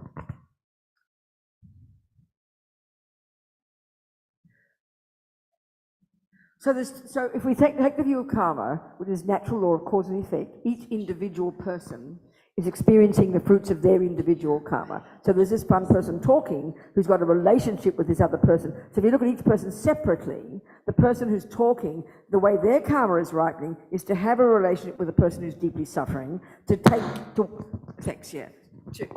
want, this person's practice is to do exactly what they're doing. One of the first ones is you purify the karma, meaning you can't purify the other person's karma. You have to purify yours, which means learning you've got this relationship with this person. You haven't said who it is and how deep the karma is. You haven't said you want to leave that person. You haven't said whether you think you should leave that person, but I'm assuming that's not an option. So therefore your job is to keep doing exactly what you're doing, keep practicing, understanding your karma that you created the cause to have this person in front of you is deeply suffering. So the key way to maintain your own sanity is this understanding of why you are suffering. So I discussed this briefly yesterday, but this is really a tough one for us. If we take the Buddhist view of the mind, very clear model of the mind. You've got these 3 categories of states of mind. You, like the rest of us, have got ignorance, which is the root delusion that believes in the intrinsic me. On the basis of this, you have this massive attachment and emotional hunger to get what that I wants. And this is what drives all of us in the most primordial level, this deep emotional hunger to only have nice things. So very evidently, what you've got in front of you is not a very nice thing. You have a person you love deeply suffering, deluded, suicidal, having serious mental problems. So that's in your face, staring at you, just like having a loud noise at you all day. So of course, you think you are suffering because you have compassion and because this person's suffering. No. This is so clinical and exact, but it's hard for us to see it. Put it this way, if you were by now a bodhisattva, which means you've given up attachment, given up anger, given up delusions, even realized emptiness, you would not, literally, you wouldn't be suffering. You've got to realize this. We've got to realize this. Why we suffer is the external event, whether it's a loud noise or your partner having deep mental illness, they are, if put it this way, are merely the catalysts that trigger our attachment, which isn't getting what it wants every day. It's staring you in the face because no, we don't want pain. We don't want ugly things in front of us. We don't want loud noises. We don't want beloveds going crazy. So that triggers, that upsets us terribly, which means our attachment isn't getting what it wants, and therefore aversion arises. Aversion is the response when attachment doesn't get what it wants. So, one person who might have a crazy partner, they will get hugely angry and beat them or leave them or something. You clearly don't have that. You haven't said you do, beat them up. But your attachment, which we've all got, isn't getting what it wants because you only want them to be. The attachment part of you is totally self-centered. Join the universe here. You've got your other parts. You've got your compassion, your kindness, your goodness, but you do not suffer because of those. They only cause the mind to be steady and optimistic and joyful. So the part that causes us suffering, when attachment doesn't get what it wants, whether it's a sick partner or a loud noise or abusive next door neighbor, whatever it might be, attachment is upset and so then turns into aversion. So you're suffering because of your aversion to this event. That's the part of us. We've got to distinguish it clearly from the virtuous part. Not just there's the negative, neurotic, deluded states of mind which are the source of our pain. And then there are the virtuous, valid states of mind that are the source of our goodness and the source of any compassion, or anything you're doing that's good for this person. So you can't purify their suffering. Do your purification every day, which helps you practice. Doing the 21 towers, doing your practice every day is helping your mind get less attached, less angry, less fearful, less neurotic, and therefore more patient, more peaceful, more kind, and then more useful to this other person. And then when you've given up attachment, you'll stop expecting them to get better. This is a shocking idea. Attachment's multifaceted. Its most primordial level is dissatisfaction. Then because we're dissatisfied with what we've got, not satisfied, and you wouldn't be because of this distressing event, is not what attachment wants, then you keep hankering after something else, which means the attachment part of you wants this person to get better, the attachment part of you, because that'll make you feel better. But we have to give up expecting the person to get better. So then when you then have love and compassion for the person, you do what you can and be content with the result. This is really tough. It demands a lot of clarity and analysis, But we've got to give names to the different parts of our mind very precisely. So if you're making this, in the end, in any situation, there's only really two options. You leave if you can't handle it, or you stay. And if you stay, then your job is to change your mind, which is what you're trying to do. That means give up attachment, give up expectations. Attachment's multifaceted. Like I said, there's dissatisfaction, there's emotional hunger, there's expectation, and this is a massive part of attachment. There's this constant feeling, if I do this and if I do that and if I do this, then he'll become better. And that's an expectation of attachment. And attachment's hungry for that person to get better because you can't stand the pain. You can't stand it. Your attachment can't stand it. This is the nature of how we all are, and these are the voices of ego. And then you've got your virtues, but the attachment pollutes your virtue. So as long as we see the different parts of our mind, know theoretically they're separate, then we can cultivate the virtue, cultivate the love, cultivate the compassion, and then cultivate your wish to keep practicing, to give up attachment and give up aversion and give up depression, give up anxiety, give up expectation. This is the way to see it, and this is the job to be done by all of us if we're using the Buddhist model of the mind. And then you will become content. This is a tough one. It's like living in a war zone. It's like living with loud noises all day outside. It's an intensity, or like my friends in prison, living in this nightmare, but learning to change their minds and therefore becoming content with it. Stop trying to change it. Because if you can't change it, there's two options: change the environment or change your mind. That's it, two options. It's brutal, but it's fact. This is everybody's practice. And we've all got attachment, and we all want the person to be better, but we mix the attachment with the compassion. So stop expecting the person. This is the attachment part. Learn to accept this is the reality. They might change, which will be a bonus. So all the time, if you have attachment that they will change, you'll always be disappointed when they're not. And then you get getting more distress, more distress, more distress. This is the type of analysis we need to do of our own mind, using this model of the deluded, neurotic, ridiculous states of mind, which are the source of the pain, and our virtuous, valid states of mind. So in other words, as I said, if you'd given up these things by now and were a bodhisattva, you would not be suffering. All this would do would induce even more compassion in you, but also more wisdom and more clarity. And you'd be able to have your own sanity within this. That's what we have to try to aim for. So never stop trying to help the person, but don't assume that because you help them, they have to get better, because you always feel like you're not doing the right thing and you'll be disappointed. No, you're doing everything you possibly can. How fortunate they are to have you. But learn to love them for who they are. This is who they are. They might change. And you being steady like a rock of Gibraltar will be one of the conditions. But stop expecting them to change, and don't depend upon their changing for you to get happy. That's the problem. That's the big major suffering of attachment. When this happens, then I'll get happy. That's the trick of attachment. This is subtle stuff, I tell you. But this is practice. All right, hopefully. Yes, the student said this is helping a lot. Thank Good, you. I'm so happy. And in one way or another, this is everybody's practice. Because everybody got something in front of them that we don't like, isn't it? Whether it's people or things, this is life. Yes, somebody else. Yes, please, sweetheart. Hi, thank you so much. This Good. is so helpful. Good. It's been such a good reminder. I get emotional so easily. Yes. I understand, darling. It's okay. It's good. Yeah. Open your heart. So I had two questions. One is, I've been close to death myself. At least I thought I was dying twice when I had cancer. And my thoughts were actually very observant. They were neutral. That's interesting. Yeah, it wasn't like, it was fear because I was astonished because it seemed to be happening quickly. And then it was like, oh, so this is how it's going to happen. Okay. And then I thought, the only thought I really had that was strong was, I feel sad that I didn't get to say goodbye. That's interesting, isn't it? Yeah. So is that a possibility? I mean, maybe I wasn't really dying, but, you know, I mean, I obviously didn't have, I wasn't, and I didn't have the karma to die. No, but I think what's happening is you had the awareness, like, what's your name? Chip. So Chip, you know, you can see, I mean, even you can see he's dying. And you were probably going towards death. It's true, you were. But then, you know, your own response to it, but the karma didn't your karma didn't ripen, and you came back again. Wonderful. Yeah. So it became a wake-up call. You were noticing. This is marvelous. Yes. Yeah.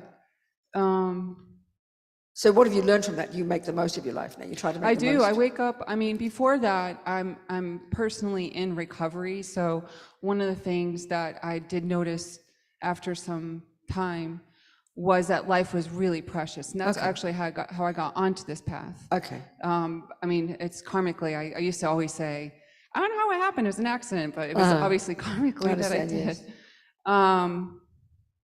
And I work in hospice as well. Wow. And I'd like to, like, I understand doing mantras, and you can't change anyone else's karma.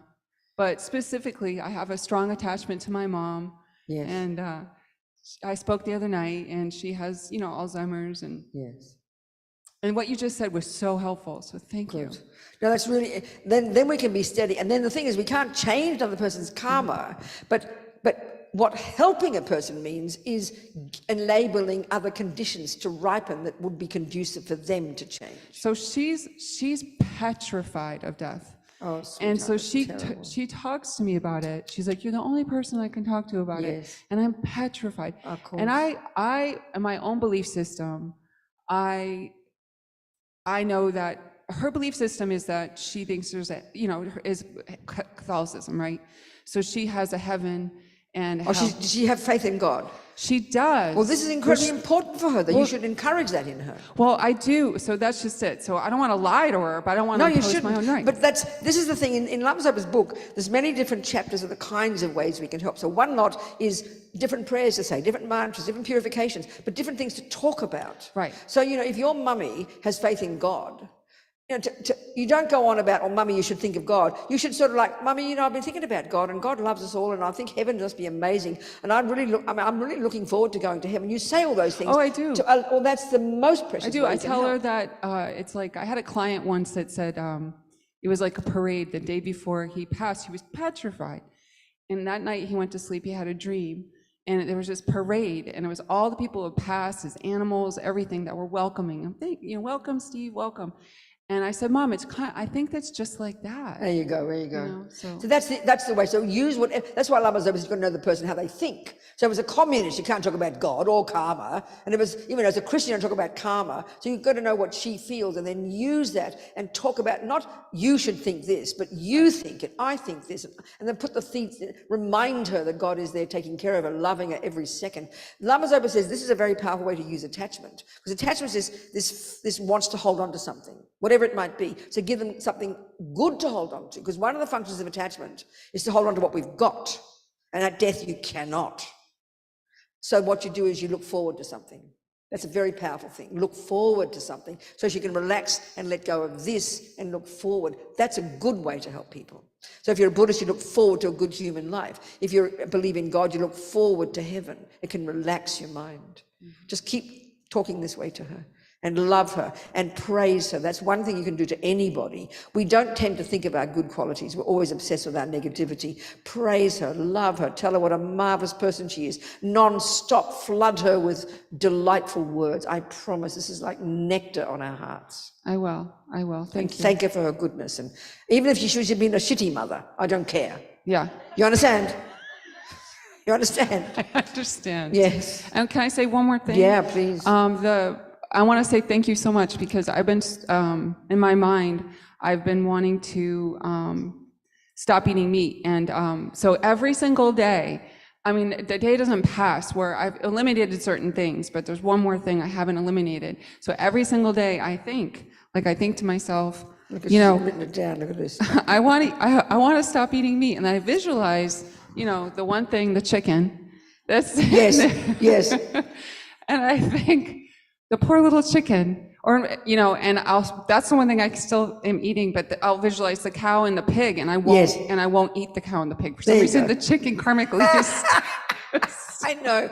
It's really, but it's a blend, right? Because I'm still eating the chicken. I know. But the cow and the pig, I'm not. It's okay. So the thing is, also remember though too, even if you're going to eat, just remember that even if you eat vegetarian, creatures have still died. So don't, you know, I remember one fellow on Facebook, this is years ago, I took a picture of me buying this kick-ass cheddar in a shop in Liverpool, England.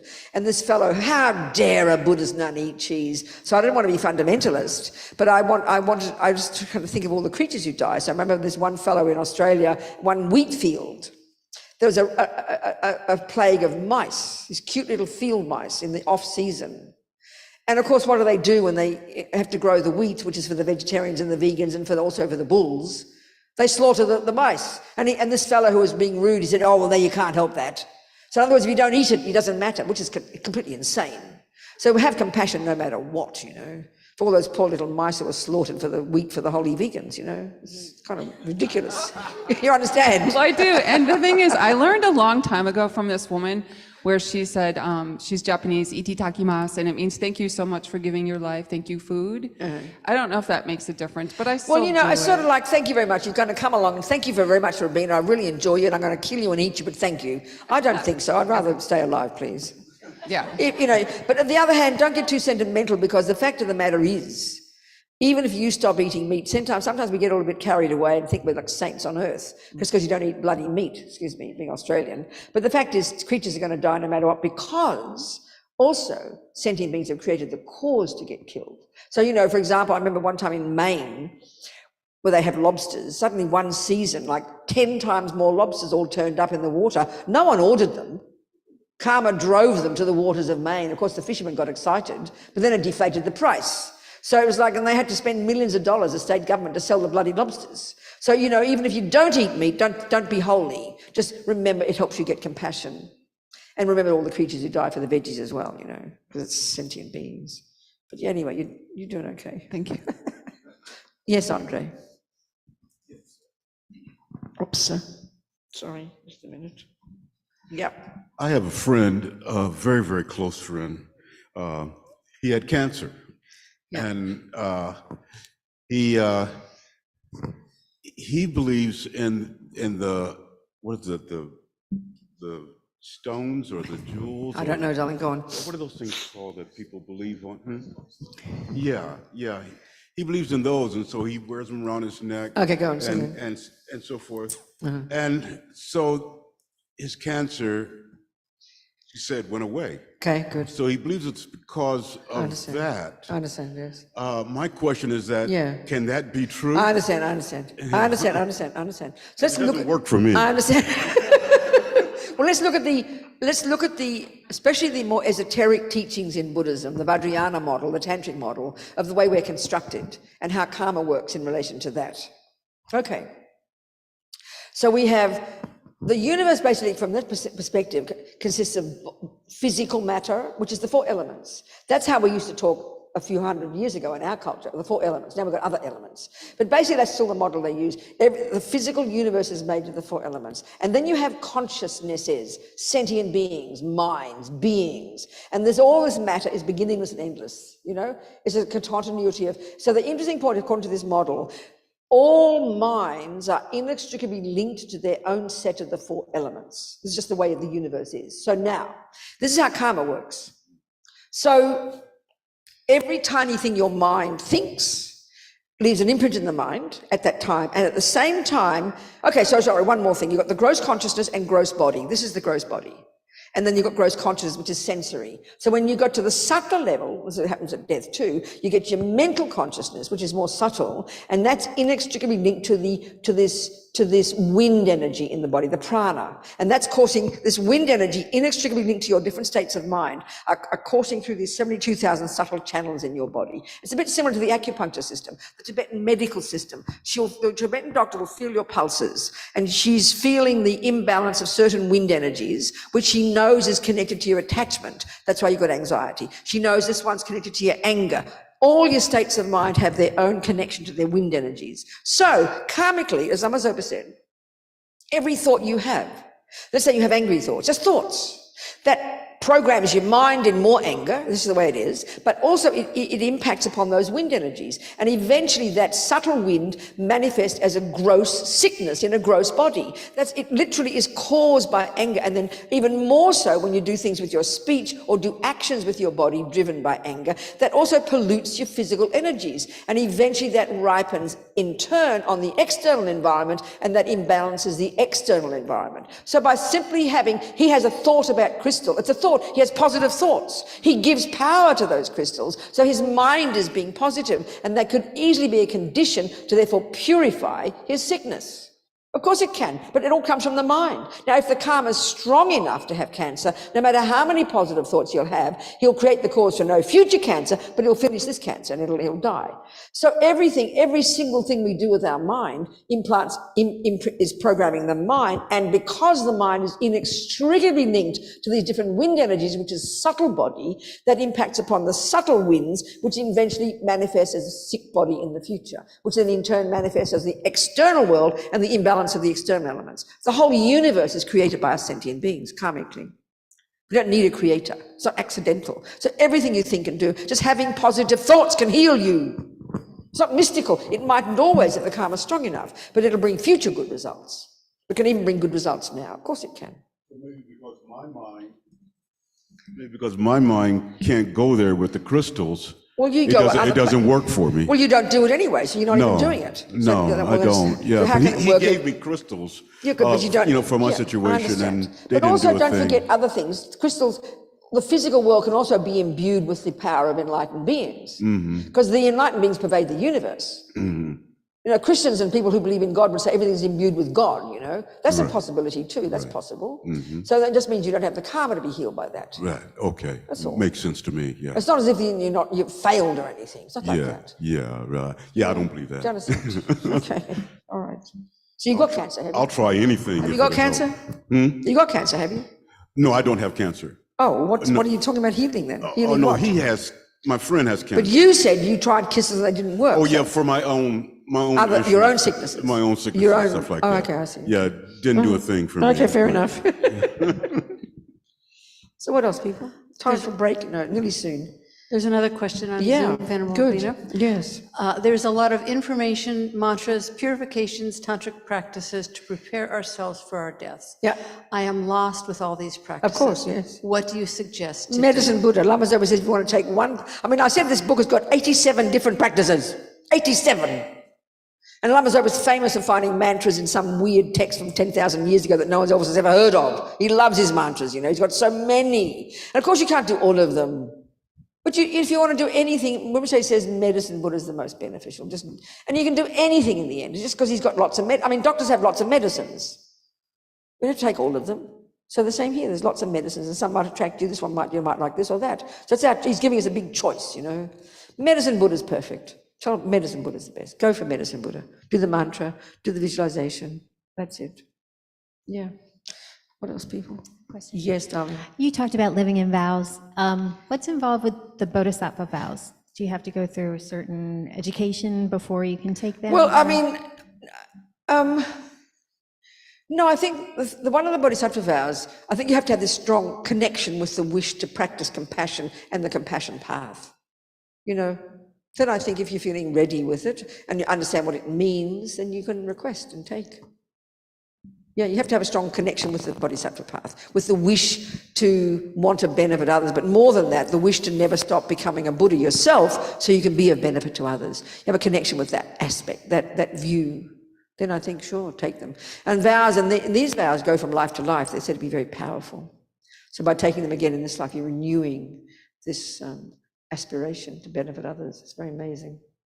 Yeah, good, darling.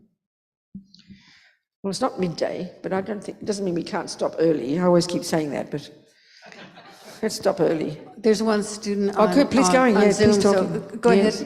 ahead, Mary, and unmute yourself. Yes, sweetheart, talk to me. Hi, Robina. Hello, darling. It's so interesting that we're talking about this healing and purifying the mind and everything, because it's really coming out now. People are writing about it. There's this doctor named Joe Dispenza who was a triathlete and hit by a truck, and spine was crushed, and he said surgery was probably not going to help. He'd never walk again. And he said, what else have I got to do? I'm just laying here. And so he began, they don't say Buddhism particularly, but they're talking about these principles. And he just began to purify his mind, and it totally transformed his body. So now he's doing all this work, all these workshops, but he's doing a lot of teaching. And there's a book which you might be interested in called Becoming Supernatural. And it is about, Andre, exactly how the mind transforms the body and these mechanisms. Yes, yeah. So my question is, I guess it seems like you would have to have the karma, number one, to even be attracted to studying these principles. I mean, people are having spontaneous remissions after doing 7-week teachings and everything, and I never could get into it. I just thought, oh yeah, because this is my area, alternative medicine. And I thought, oh, but until my consciousness changed, I couldn't get it. And now it's so incredible. But but this, my point is, this is really coming out now. And these are Buddhist. I understand. Yeah. So the other thing, though, with that is if we can look for methods to heal ourselves, and some people have the karma to be healed, but because you haven't got the karma to be healed, don't think you've failed. Because the practice itself of transforming and utilizing that suffering, like Chip is talking, can be very beneficial for us. So don't feel disappointed if we don't get healed. Many people can feel that. That's not appropriate. Do you understand what I'm saying? Right. And the other thing is, do you understand what I said? Yes, I do. And surrendering, not being so attached to being healed. Yeah, and recognizing, because if you have the view of karma, you're not going to just disappear in space when you die. You're going to continue. And everything you're doing now by utilizing your suffering, you're sowing marvelous seeds in your mind, and you're purifying your mind, and you'll get all the results in the future. Some people can get results more quickly, but you'll get results eventually. So to have confidence in that process is what I'm saying. You won't just go astray. That's if you have the view of karma and rebirth. Right. And the teachings are so really appreciated, because I'm dealing with a physical issue, which is obviously karma, falling off a horse, and then things go down. And I've just been like a frantic person trying to heal this, doing everything. Yourself, yes, exactly. Yeah. And I'm realizing I got to step back and realize I'm dealing with the karmic thing and work through the mind now. Yeah. So thank you. Good, darling. Thank you so much. Thank you. Is anybody else online? Anybody else? Yes, go, sweetheart. Give her the mic, please. The mic. Thank you so much. Yes, darling. Yes. Hi, I'm Carmen, and I'm from Lima, Peru. Good. And I was raised a Catholic. Yes. But when I always was fascinated with death, and I've never been actually afraid of death. Okay. Because I had, since a young age, like this idea of we never die, Okay. Sort of like Thich Nhat Hanh, a cloud never dies. Yes. But what happened to me when I was 10 years old, and I was actually, I kept it a secret because I was a mischievous child, and I was in this environment that didn't, as Catholics, they are just believe in God and Jesus, which I actually really love Jesus because I consider him a bodhisattva. Yes. So, yeah. But when I was 10, I came from the beach and I decided to take a shower with my cousin who was 7, and I was full of soap. What an idiot, full of soap and shampoo. And I tried to fix the shower, and boom, I just, fell and bumped my head.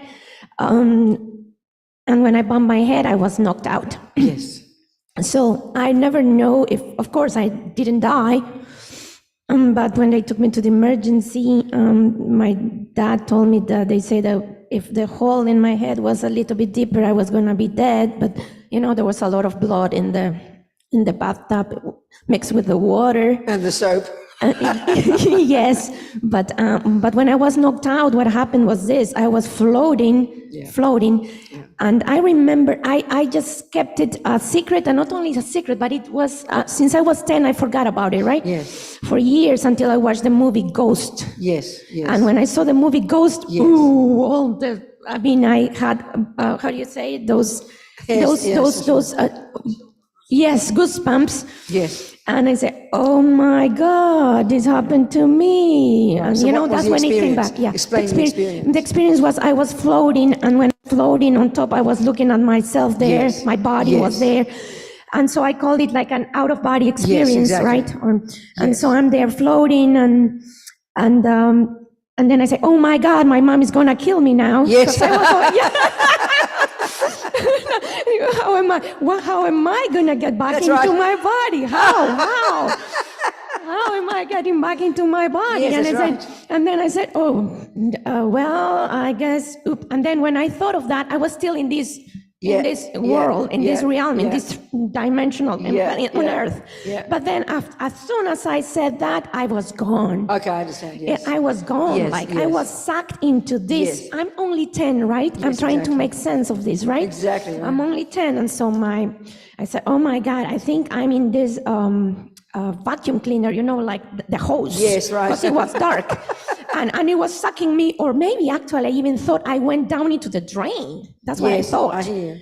Yeah, I had no idea, but it was the acceleration, and I like Einstein, and I like all this quantum physics, and I like all these movies from Contact, and Yes. and I also read books about Indian, like reincarnation, Yes, and all, exactly and the Tibetan Book of the Dead, all these things like appeal to me because I'm trying to find an answer of what happened to me. Exactly right. And so when I was in, I called it now like a wormhole mostly, which is more scientific, more, it sounds more interesting. I understand, yes. So, I was after crossing that, what people call tunnel, it was actually like, for me, like I said, a wormhole. It took me to a different dimension. I was out somewhere else. And then I was in the light, like they call the light. Yes. And the light is like the rays of the sun. Yes. But it doesn't hurt your eye, because Yes. I love to look at the sun. Yes. And it hurts my eyes all the time. Yes. But the light the light had this feeling that I will never forget. Yes. I was filled with so much joy that I've can ever equal to this earth. Never, I can never. I understand. And the love and the peace that is just from out of this world. Yes. So, and then I saw this huge beam of light made of the rainbow, the colors of the rainbow. And it was huge. And of course, it didn't have a head or anything, right? It's just like I assumed the head was as high as the sky.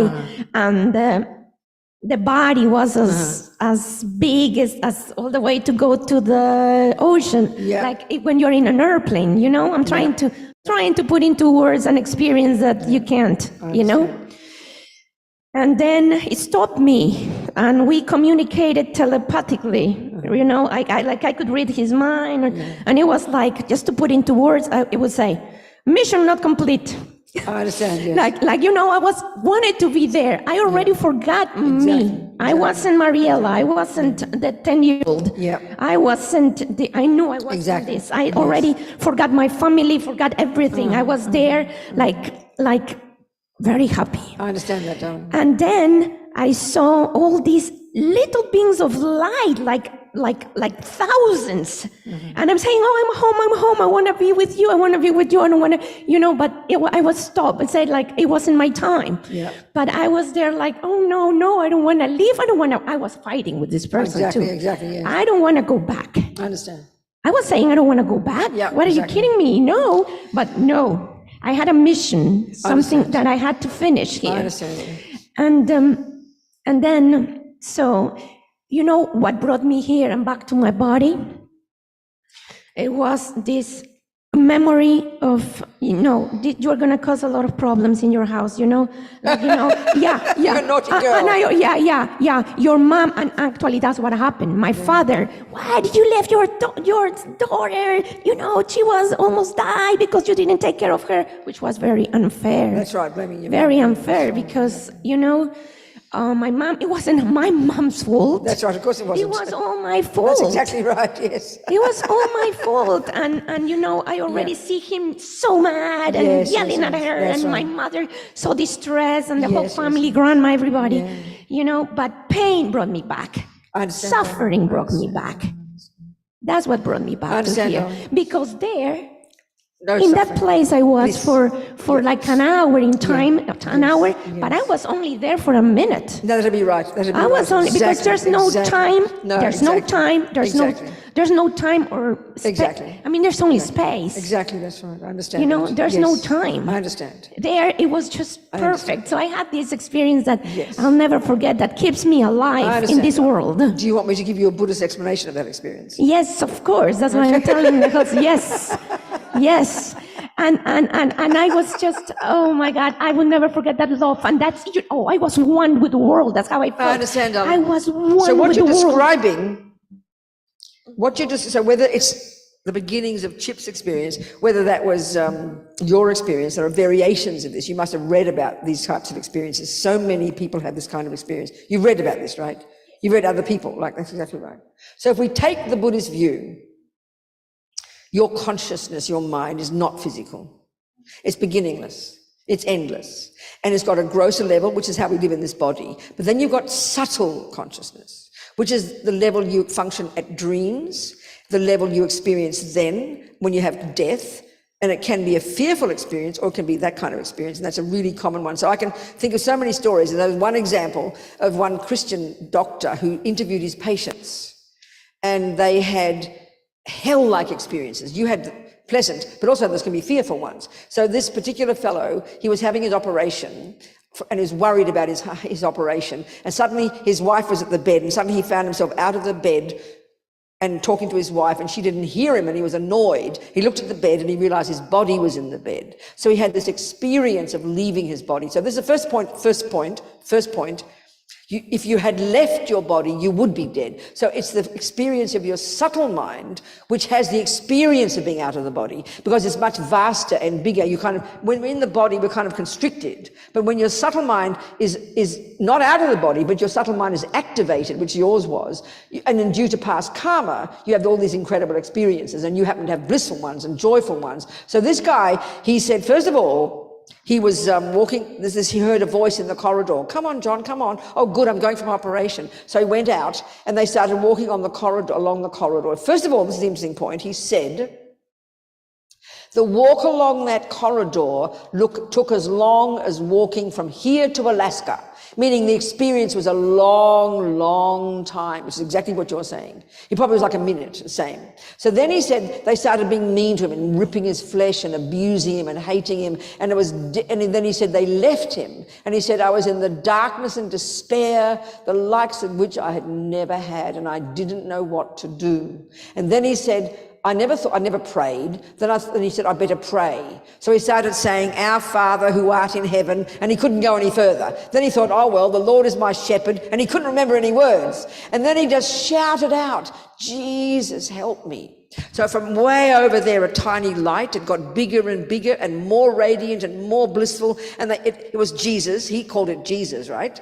And it healed his body, and he was blissful and joyful, and he wanted to go with Jesus. Jesus says, no, you've got to go back, and serve me. So of course you would, isn't it? And there's so many examples like that. And that's your experience of your subtle mind. Now the quality of whatever you experienced is due to the karma you've created, all these karmic imprints, so they manifest as images. Even the way our life is, whoever appears in front of us, that's our karmic appearance of a mean person, ugly person, nice person, or blissful light, or radiant, or rainbows. All of this is imprinted in your mind, and then it sort of manifests as pictures and experiences, But then the other part of you, the karma wasn't finished. Same with Chip, the karma wasn't finished. If it had finished, you would have died no matter what. But the karma wasn't there to die. So you move to your subtle mind, you have all these visions and experiences, and this is just a variation of what so many people have. And whatever you experience, it's not existing from out there on its own side. You had the karma to see it like that, to experience it like that. In other words, if suddenly he called that light Jesus. If suddenly, green Buddha called Tara turned up, he would have got a big shock. But it's his karmic appearance to see it as Jesus, to call it as Jesus. You didn't give a name to it.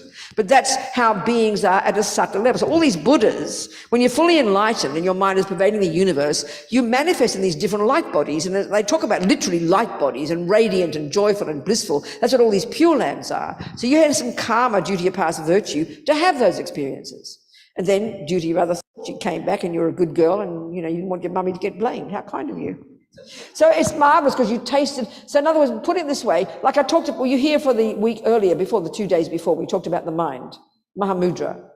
When you access your subtle mind, you have these, not like rainbows and things, because your mind is focused, you access your subtle level of consciousness, which is pure and clear, and it is the most blissful experience you could ever imagine. You can't even imagine the bliss. We have that. So the real learning from it is you're tasting your potential.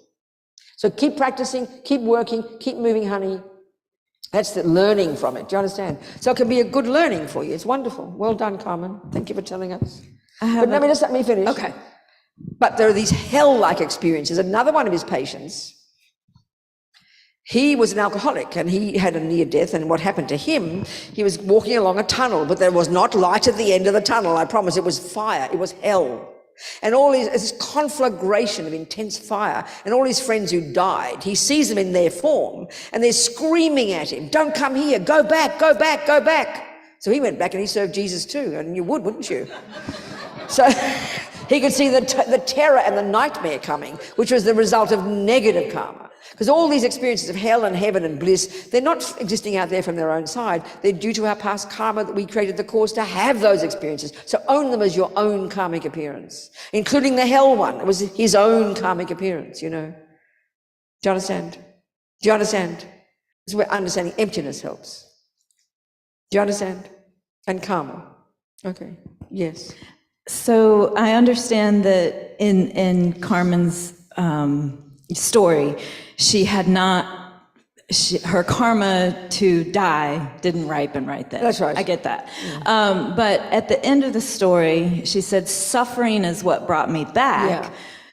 That's When how I was described it. listening That's to how Chip that- described too. That's how they both describe it. Right. You could say it like that, but if there were no karma, that she wouldn't have come back, no matter how much suffering was there. The karma wasn't finished. All the seeds weren't there for her to die. That's the real point that brought her back. I was hadn't just finished like curious these two other people. that, it was, the suffering was, but when I heard her describe it, so it sounded more like to me that it was the compassion Sure, that's that right. brought her Yeah. back. Well, these two other people, it was their wish to serve God, they say. Chip, whatever it was. But each person, but in the end, you can't, hang on, you can't choose to do that if there's no karma there, that's all. That's all. So then that was what what brought her to reality was that experience, and the same with Chip's story, Yeah, go on. Yeah, go on. Well, yeah, when I came back, it was like I was like a ball thrown from heaven, from Yes, the sky yes, down yes. to my body, and I came Yes. in through my heart. I hear, that'll be That's how right. I Now, there got you in. go. I hear you. That's And exactly then the right. water was all pouring at my, Yes. the water was pouring on my face. So you're still under the shower? No, inside the bath. I'm still laying on the bathtub. So that's what I'm saying. You're still under the shower. Is still all this happens while you're all under the this. shower. And my Yes, yes, little yes. cousin was Yes, screaming that's right, and yes. screaming and Yes, calling people, yes, you know. yes. So, and the bathtub was like halfway full. Yes, So I'm thinking yes. 1 minute, 2 minutes. I don't know how Yes, long. I'm trying to think. I think about this thing. Yes. How long? One day Yes. I fill the bathtub to the half to see how long. How long it took. takes? Right, there you go.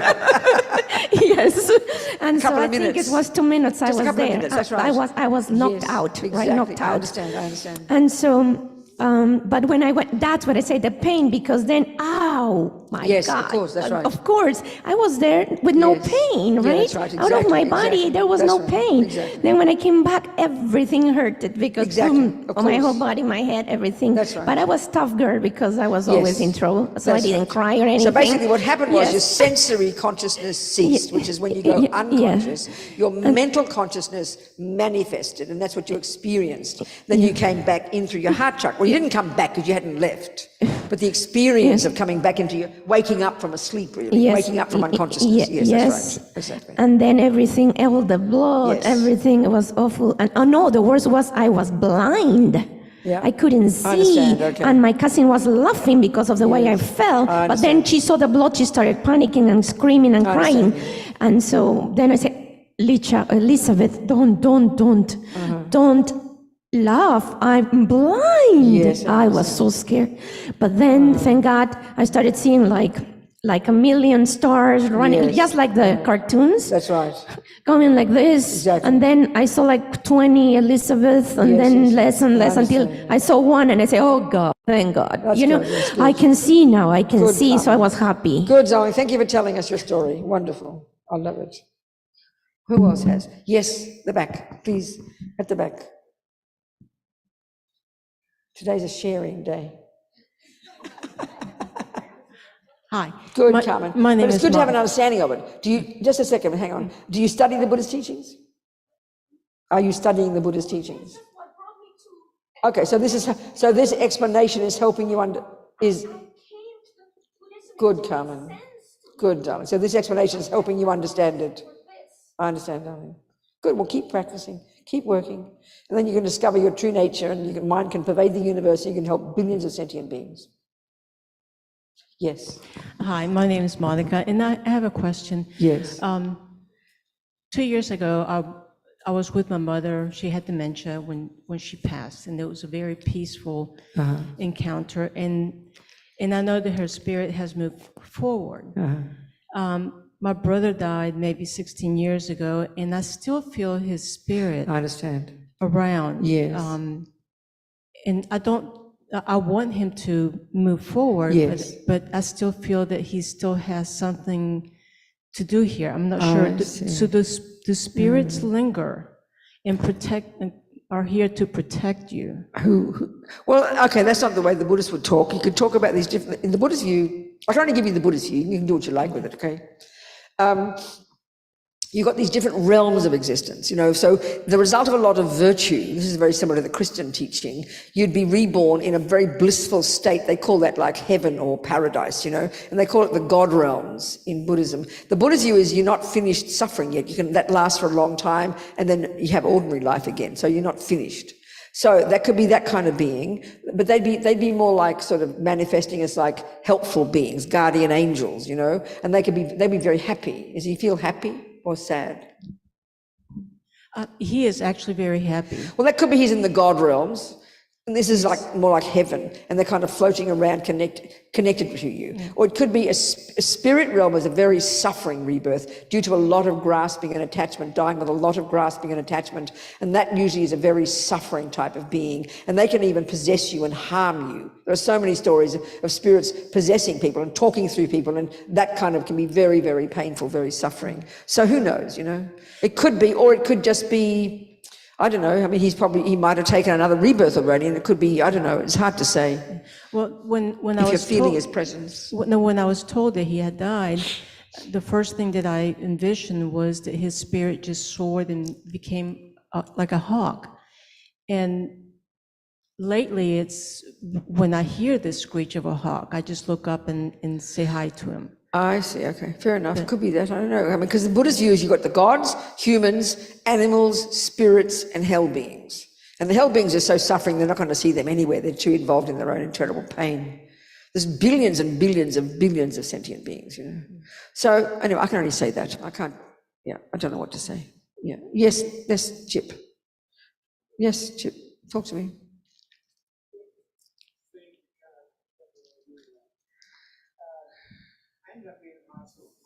Go on, Chip, what do you want to ask me? You want to ask me something or tell me something? I had this experience a week after my accident. Yeah. I was in ICU on life support. You what? I was on life support in ICU Okay, because I was sure. in the hospital for 5 Yeah. months. So I remember I woke up and all hell was breaking loose around me. And everything was extremely white. Everything was bright white. Yeah, sure. And the nurses were all on me and they were dressed in white, Yeah. which could happen because this was at Wake Med where they only dress in black and red. And it was just so incredibly bright. And I remember lifting my head up and looked around the room like this. And at the foot of my bed was my father-in-law, my uncle, and my dad. Well, my dad had died in an automobile accident 40 years and 40 hours to the moment that I got hit. Okay. My uncle had been dead about 12 years. My father-in-law had done 6. Okay. If there were 3 people that I I understand, wanted yes. to talk to Sure, yeah. about whether or not I should stay or go, Oh, I see. Okay, that's interesting. it would have been the 3 of them. And they were literally, Yeah, see, very just often like this. I'm looking at you. I just understand. as So a very live often, voice. Chip, this can be like having a dream. They're not there at all. It's like you're having it, because your subtle mind, subtle consciousness is what dreams. And in your dreams, you know perfectly well, you can have all these visions, but it's not your father, it's not your it might be their spirit, but mostly it's our own karmic appearances and the way we're thinking things. They manifest as like these stories, you know. It's just coming from your own mind. It could be that, actually. Well, my family was there and they remember me waking up, I understand, yeah. lifting my head up and looking around the I room. understand, And yes, at sure. that moment, actually, I was going into AFib. The cardiologist had told them that that was it. I understand. I was dying. I understand, My yes. heart and my body Okay. couldn't Yep. keep up with Yeah, I understand, the yes. trauma. Yes. And it was just, it was pleasant. It I was, understand it was that. a I beautiful understand. experience because Good. the 3 So people I the main needed thing is now you're still were alive, so there. learn from that. Yeah. Use this experience to learn, to grow your mind, to develop your marvelous potential, and then you can be a benefit to others. And I don't have the fear anymore. Before as a kid, Well, I that's was always handy. afraid of That's dying. handy. Now I'm not. Good, well done. Thank you, people. Let's have lunch now. You got to go off. You bring your lunch, or did you go off for lunch? What? Oh, well done. Good, fantastic. I'm so happy. So if you're going to have lunch together, I'd love for you to use it like a discussion group. So really, you've got 2 options. Discuss this stuff or be quiet. But I can't force you. It's just a suggestion, okay? So you can make it like discussion about this kind of thing. And don't always just, and make it more like not just sharing your experiences, which is very nice. It's been a sharing morning, but kind of look into it with an analytical mind. Check this and check that. And what do you think about that? And what do you think about this? Do you understand, people? If you want to. Otherwise, look at the sky. See you in 90 minutes.